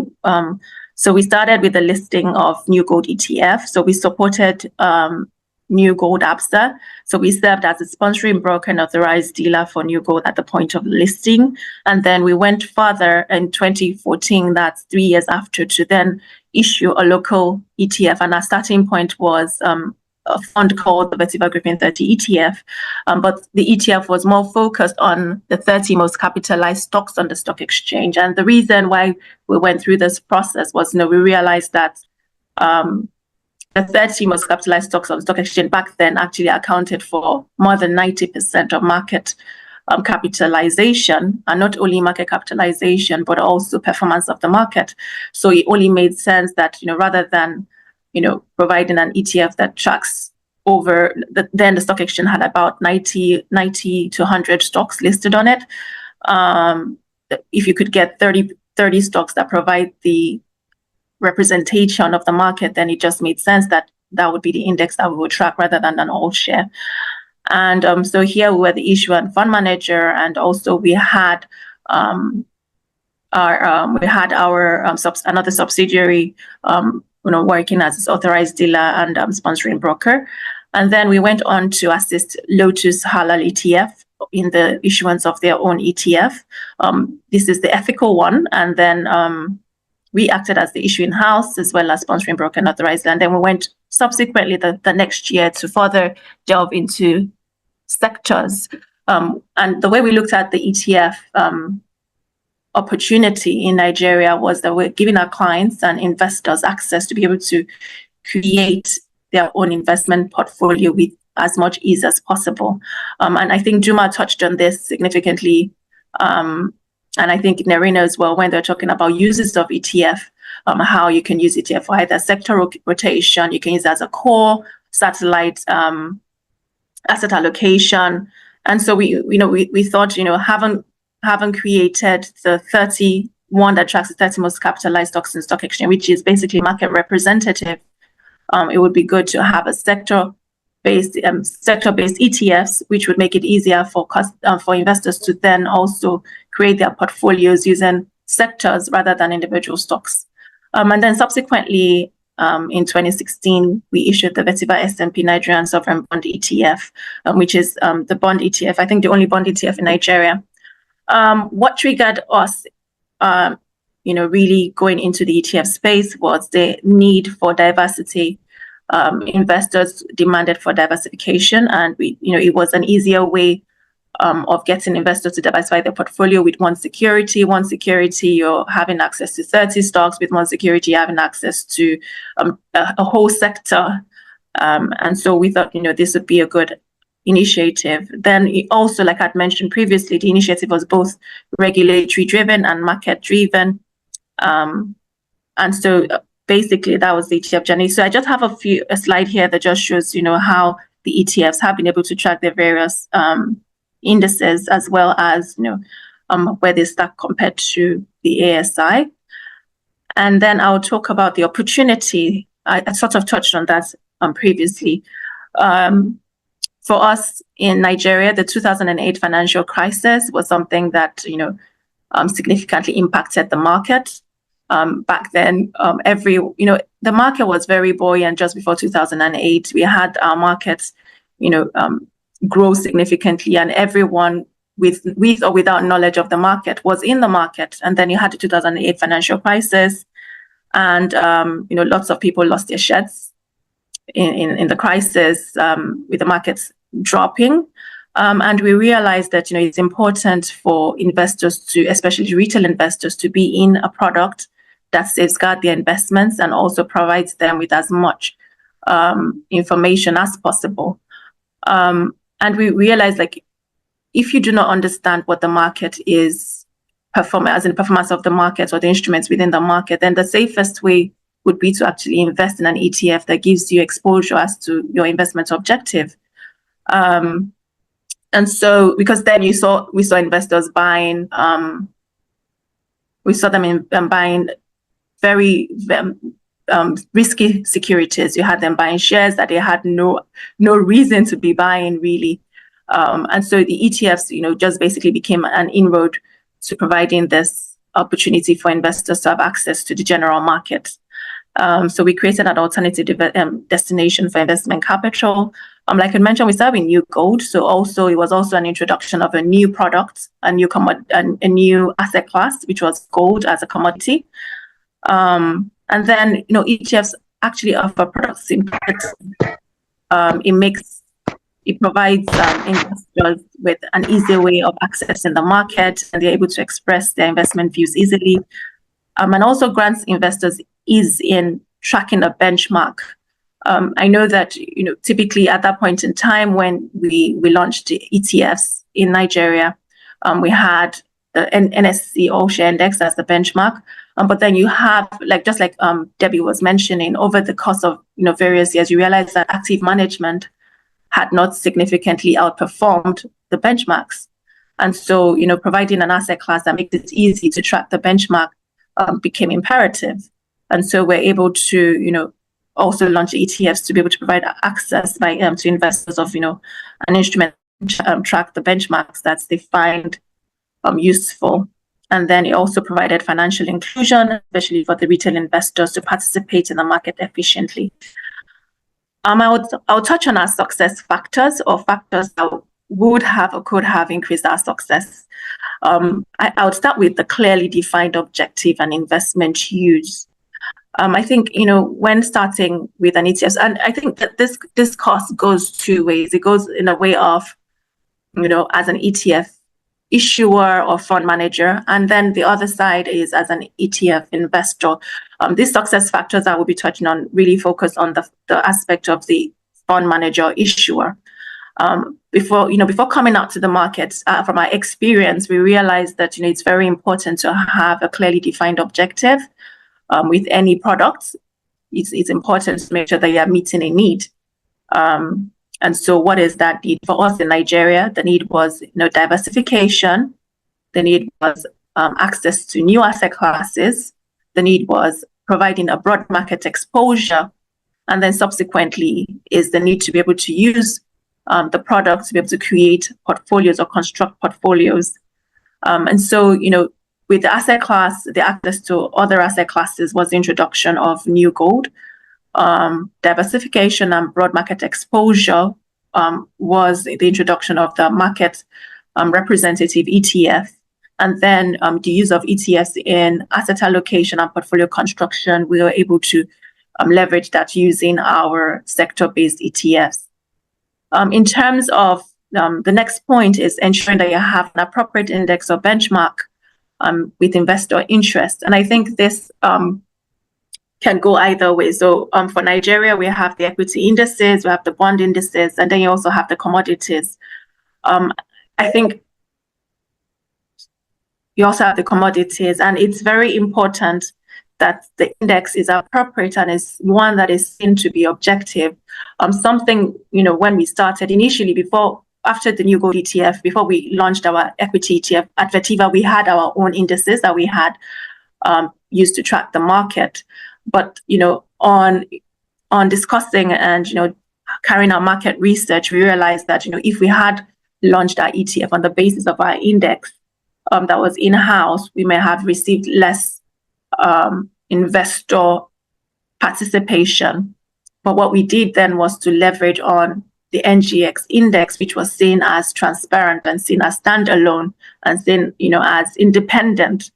So, it's important, like I mentioned, to ensure that it's an appropriate index that meets the objective, and then also an appropriate index that has investor interest as well. So commodities, what are the commodities that, Rwandans would like?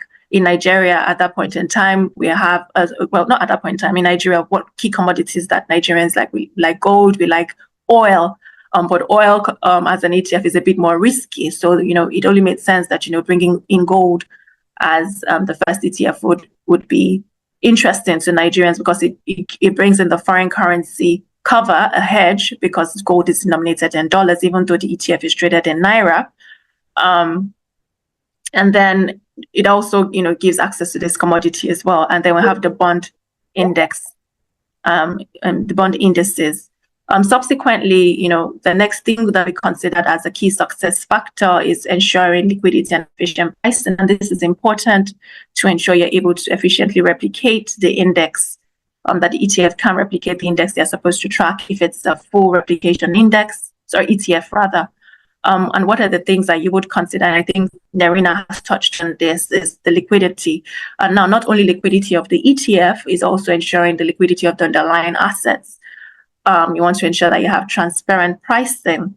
And I think that's one benefit of an ETF, that, the pricing is transparent and can be easily determined.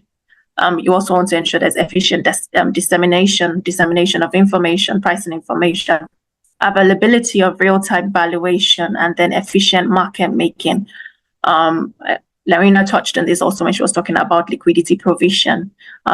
These are very critical factors. Some of them we did well with, and some of them, are things that we still need to improve upon in Nigeria.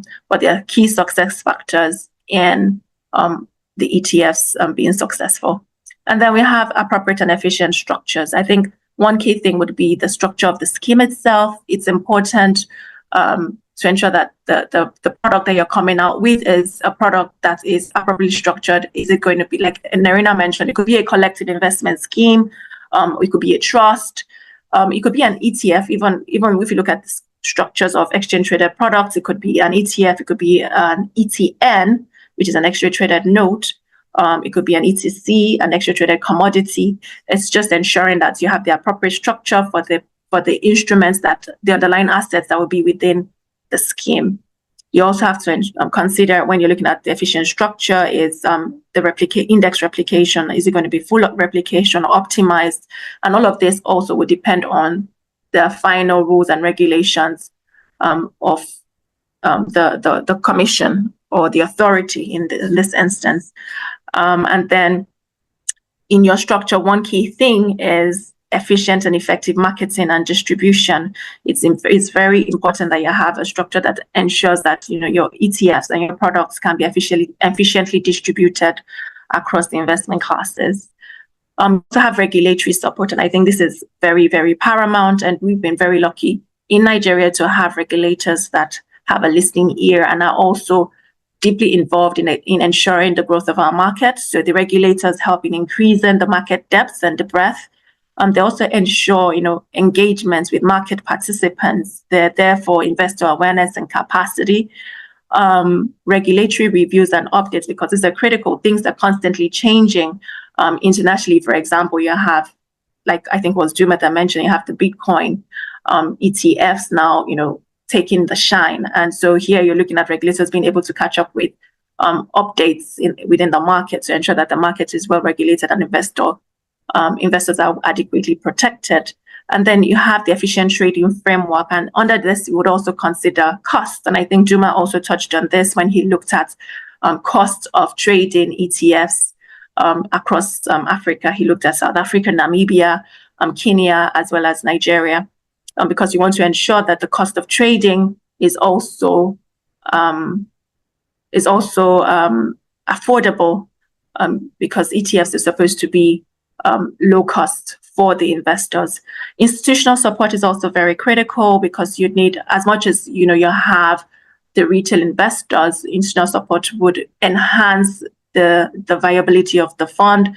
It would also enhance the growth, just like Nerina had mentioned in her previous presentation on the structures where you can have institutional investor serving as an anchor investor. It makes the fund grow faster. And so institutional support is very critical. We had institutional support on one of our funds, and that has significantly led to the growth of that fund. And then peer engagement. You need the engagement of other asset and market participants as well. Learning points from our experience, I would say we underestimated the importance of advocacy. We did know it was important, and we carried out quite a bit of advocacy, but there's always a learning curve with new instruments in the market. So there was a lot of advocacy awareness that needed to be carried out for institutional investors, for retail investors, for market participants, the stockbrokers, the depository. There was significant need for that engagement and trainings. And I think Juma mentioned this significantly. Branding is very important. Juma emphasized this. Branding is very important. However, we found it a bit different in Nigeria, because what we tend to have in Nigeria have most of our financial services as groups. So you have asset managers, a company that has asset management, has issuing house, stockbroking, and trust services, just like we have in Vertiva as well. So you tend to see that because of that, we did not necessarily see immediate acceptance from the market, because everyone sees it as buying a Vertiva product rather than buying a product that would help the market. So it took a while in terms of advocacy to increase the knowledge and see it as a product that should be accepted, rather than seeing it as a Vertiva product, but a product that helps their clients to be able to express their investment views, and peer engagement as well. I'll touch on distribution a bit, and I think Juma had mentioned this as well as Nerina. It's very important that you craft a story that will show the investment rationale to the investors. So you have typically what we went through. We had our pre-launch market engagement. So we went to asset managers, insurance companies, pension fund administrators. We had sessions for retail investors, HNIs, cooperatives, and had this pre-market engagement. And then you had marketing materials that were constantly being created, marketing presentation, advertised materials, press releases. We constantly, have product papers, fact sheet, your offering circular, educational materials, leveraging channels that are available, your website, social media platforms, broker forums, and, those are very critical. And then at product launch, ensuring that, you keep having, you engage the investors, having an investor forum, meeting the regulatory requirements of the advertisements, carrying out road shows, meetings and target calls and media interviews. So these are some of the things that we went through in ensuring that we're able to meet our targets markets and traders get engagement of our ETFs. Because a lot of things have been covered by other speakers, I wouldn't want to belabor the points. I would say that if you look at the African markets, there's significant room for growth globally. Currently, the ETF market is about $14 trillion. The PwC, I think in 2022 said it will reach $15 trillion. I think they are behind the curve. We could probably see the ETF market getting to 17 trillion by 2027. And we think Africa is not exempted. In Nigeria, we think we're far from being grown. We're still in our infancy. We're young, and there's significant room for there's significant potential still to be harnessed. And it's not just Nigeria, but also in Africa. In Nigeria, for example, ETFs only account for 0.35% of total collective investment schemes in Nigeria. We have money market funds accounting for about 40%, and then we have USD funds accounting for another 30% of collective investment schemes in Nigeria. So we look at opportunities in terms of bringing in dollar-denominated exchange-traded funds to Nigeria, and those are things that I suppose Rwanda, I don't know the specific climate of Rwanda in terms of investor preferences, but those are areas that ETFs can provide opportunity. Those are areas for opportunities of developing ETFs. Investors remain demanding, and they're looking for products to express their investment views. New market segments are coming up. New investor segments are upcoming, and it's important that as a market, we're able to harness these opportunities.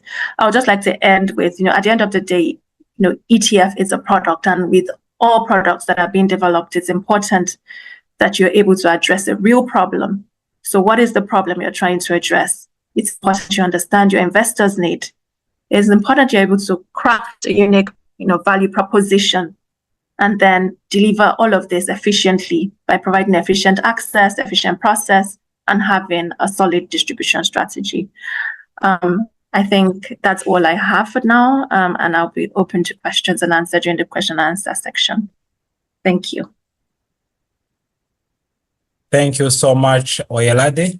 As we are still getting questions under the chat box, we shall respond them later.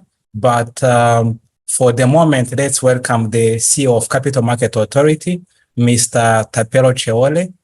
Mr. Tapelo Cheole is the CEO of Capital Market Authority since June 2024, with a distinguished career spanning over 24 years in the financial market. Before joining CMA Rwanda, Mr. Cheole served as the CEO of the Botswana Stock Exchange for 8 years and worked at the financial market department at the Central Bank of Botswana. Welcome, CEO. Thank you. Good afternoon, everyone. I'm cognizant of the fact that we are over time by 12 minutes now.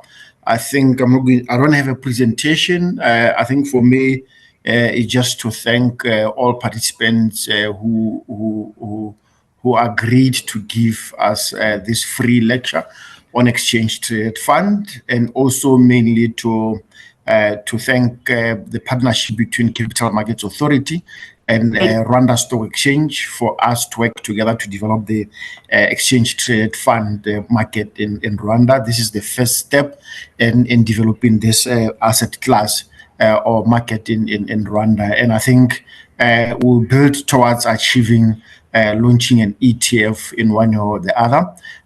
There's already a lot of discussions and interest, I think, across, and even if interest is it might be small, we will build it. I mean, I have experienced this, that, for every asset class that you need to do, we just need to build the momentum around the asset class and see which ETF really is best suited for our market. Do we start with the local mixture of bond, mainly retail, in order to accommodate a lot of other retail investors, or do we start with an importing liquidity type of exchange traded fund, which I think is also a possibility and can lay a base for further development of the market. But I think we'll still continue as the Capital Markets Authority together with the Stock Exchange to create a strong base in these webinars for classes of assets that we think are relevant for growing the capital markets in Rwanda.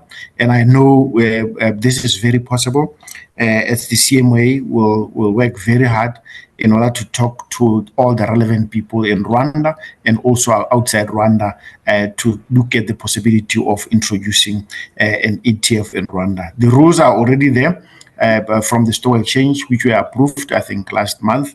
And I think what is left now is to talk to various parties and potential issuers and investors in the market to look at what are their needs and then what ETF might be good. But rest assured, we are on the right track to really develop the market. And keep in touch for our webinars going forward to try to build this market.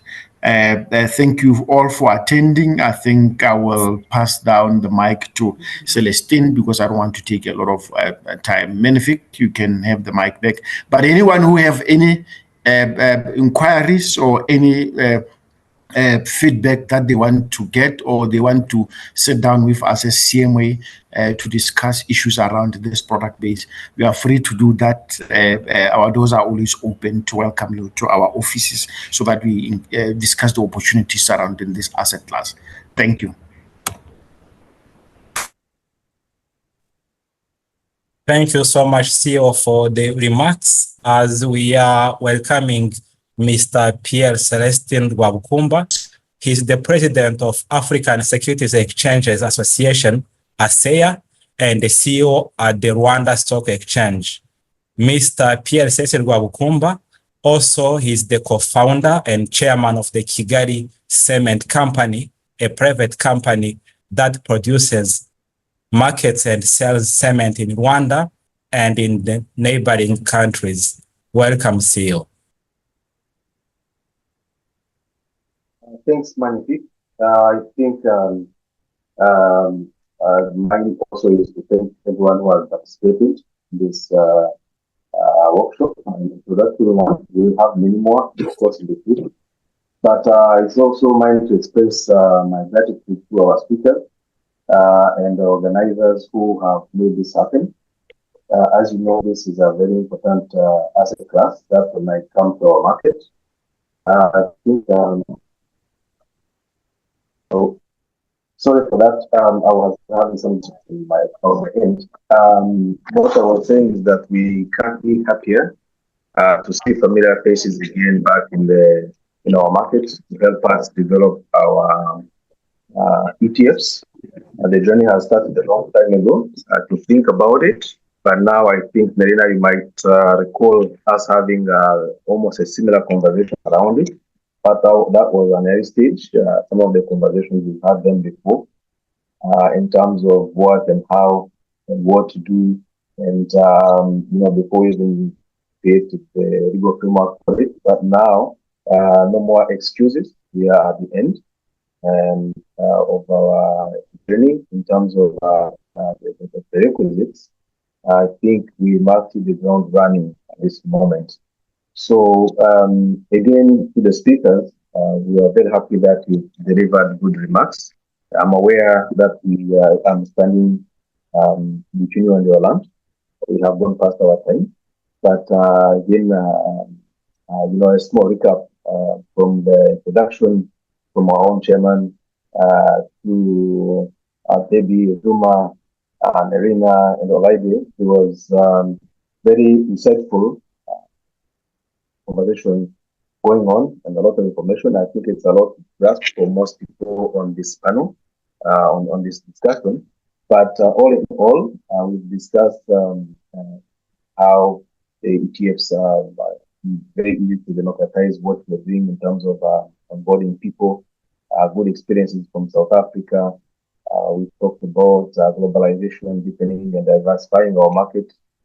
And especially, working with our ecosystem, that's one of the takeaways to make sure that as we're embarking on this, we start from early on by involving our own ecosystem and then also having the structure the right way. That came from Karina, and do it the right way, but we have to take the right steps and and then do it for the sake of our market. And I'm sure going forward, like Tapelo mentioned, we are going to be working with you, anyone interested. But even if you're not interested, we'll make you get interested. So we will not wait for you to come to our offices. We will come to you for this development to happen, because great things happen when people put their minds together, but they don't just happen. They have to be pushed to happen. I'm sure our market is ready for starting this ETF business at the introduction level. But I think there is also a renewed momentum to diversify our products and our services. I am sure some people on the line here, they are already thinking about the first one when we are launching it. So we have a legal framework already, and we have plans as a stock exchange, and we have a good support from the regulator.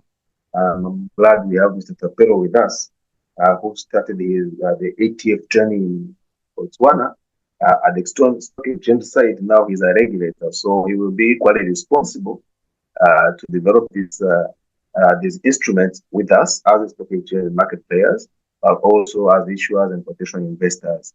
I thank you very much for having participated in this, and we are in this together, and I'm sure we can do it, and we will do it. Thank you very much.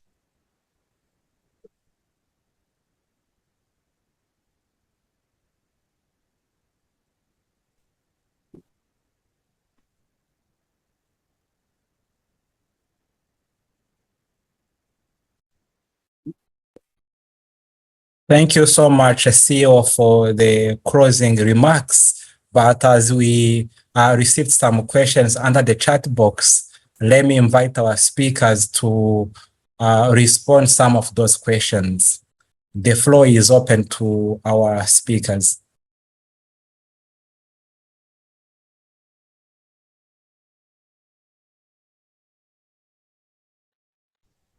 Thanks, Magnifique. I think I have responded to all the questions that was directed at me in the chat. So I don't think it's necessary to do anything more here unless there's anyone that wanted to ask a specific question now. Thank you, Nerina. I have seen some questions. Herbert addressed the question to Deborah to know whether he stated, "Hello, Deborah, for anyone hearing about ETFs for the first time, kindly share a bit of basic details." I hope Herbert got the information. Another question from Godfrey. I hope, Godfrey, we shall share the presentation later on this afternoon. If Duma can also chip in, I have seen a question from Siongo to Duma. Siongo requested, what is the difference between the cash ETF and the money market CIS? Another question from Siongo to Duma. What is the tracking error you have observed on RCY-denominated ETFs that are based on international indexes? If you are around, Duma, could you respond to Siongo's questions? Thank you. Sorry, Deborah, are you going to respond, or are you fine? So I can just weigh in on the cash piece. Yeah, I mean, I did respond. I sent the presentation to people who emailed me, and I hope I explained how to select and start with ETFs. But I think the best thing to do is, if you're looking at using an ETF, either you go to someone like Karina, who is an advisor that can help you, or you go to someone like Duma, who is the manager of the ETF, and they can help you make sure you understand the product and all the questions that you may have before you invest. So I think those are probably the two best resources to go to, is the issuer or some type of advisor that can help you as an individual. Thanks, Deborah. Just on the question on the cash ETF versus the money market CIS, It goes back to the explanation around the difference between an ETF and a CIS. I'm sorry, and a mutual fund. So they're pretty much, in terms of how they've been managed, is the same. It's just that one, the vehicle is different. So one is listed on the exchange and the other one is basically unlisted. So it priced only once a day.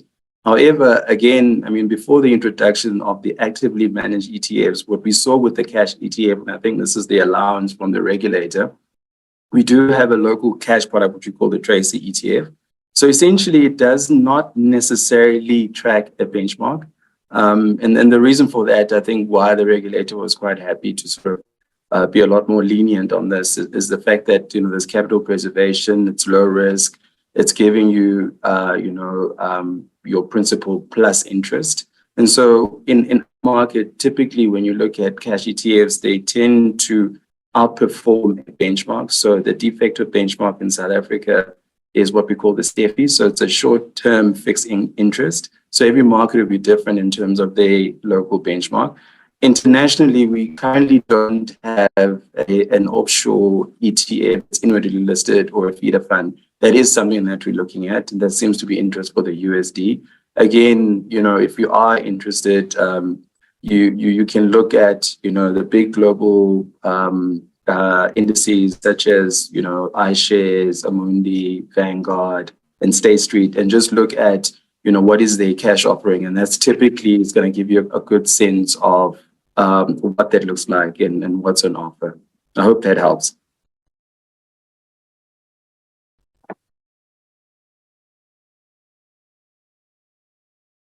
Thank you so much, Duma. I can see with that we are coming to an end of today's session, and thank you so much to all our speakers and to all participants.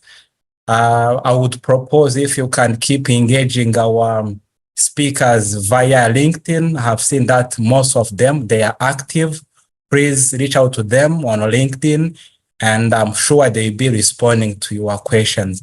Thank you, everyone, and bye for now.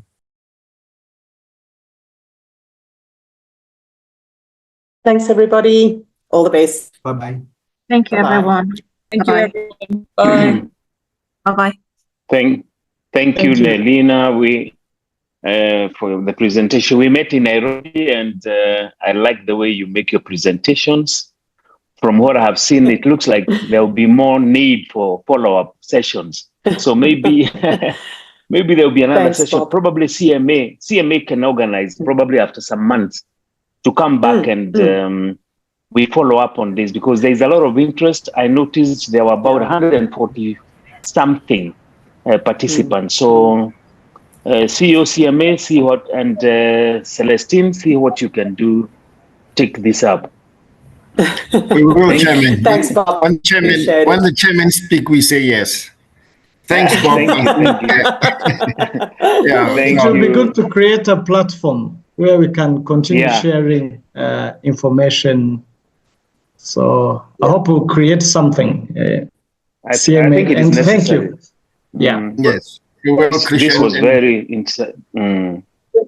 Thank you. All right. Thank you, sir. Bye, everyone. Thank you. Bye. Thanks, everybody. Thank you. Bye-bye. Also, as participants, we are very satisfied by the session. Thank you. Thank you, Jen.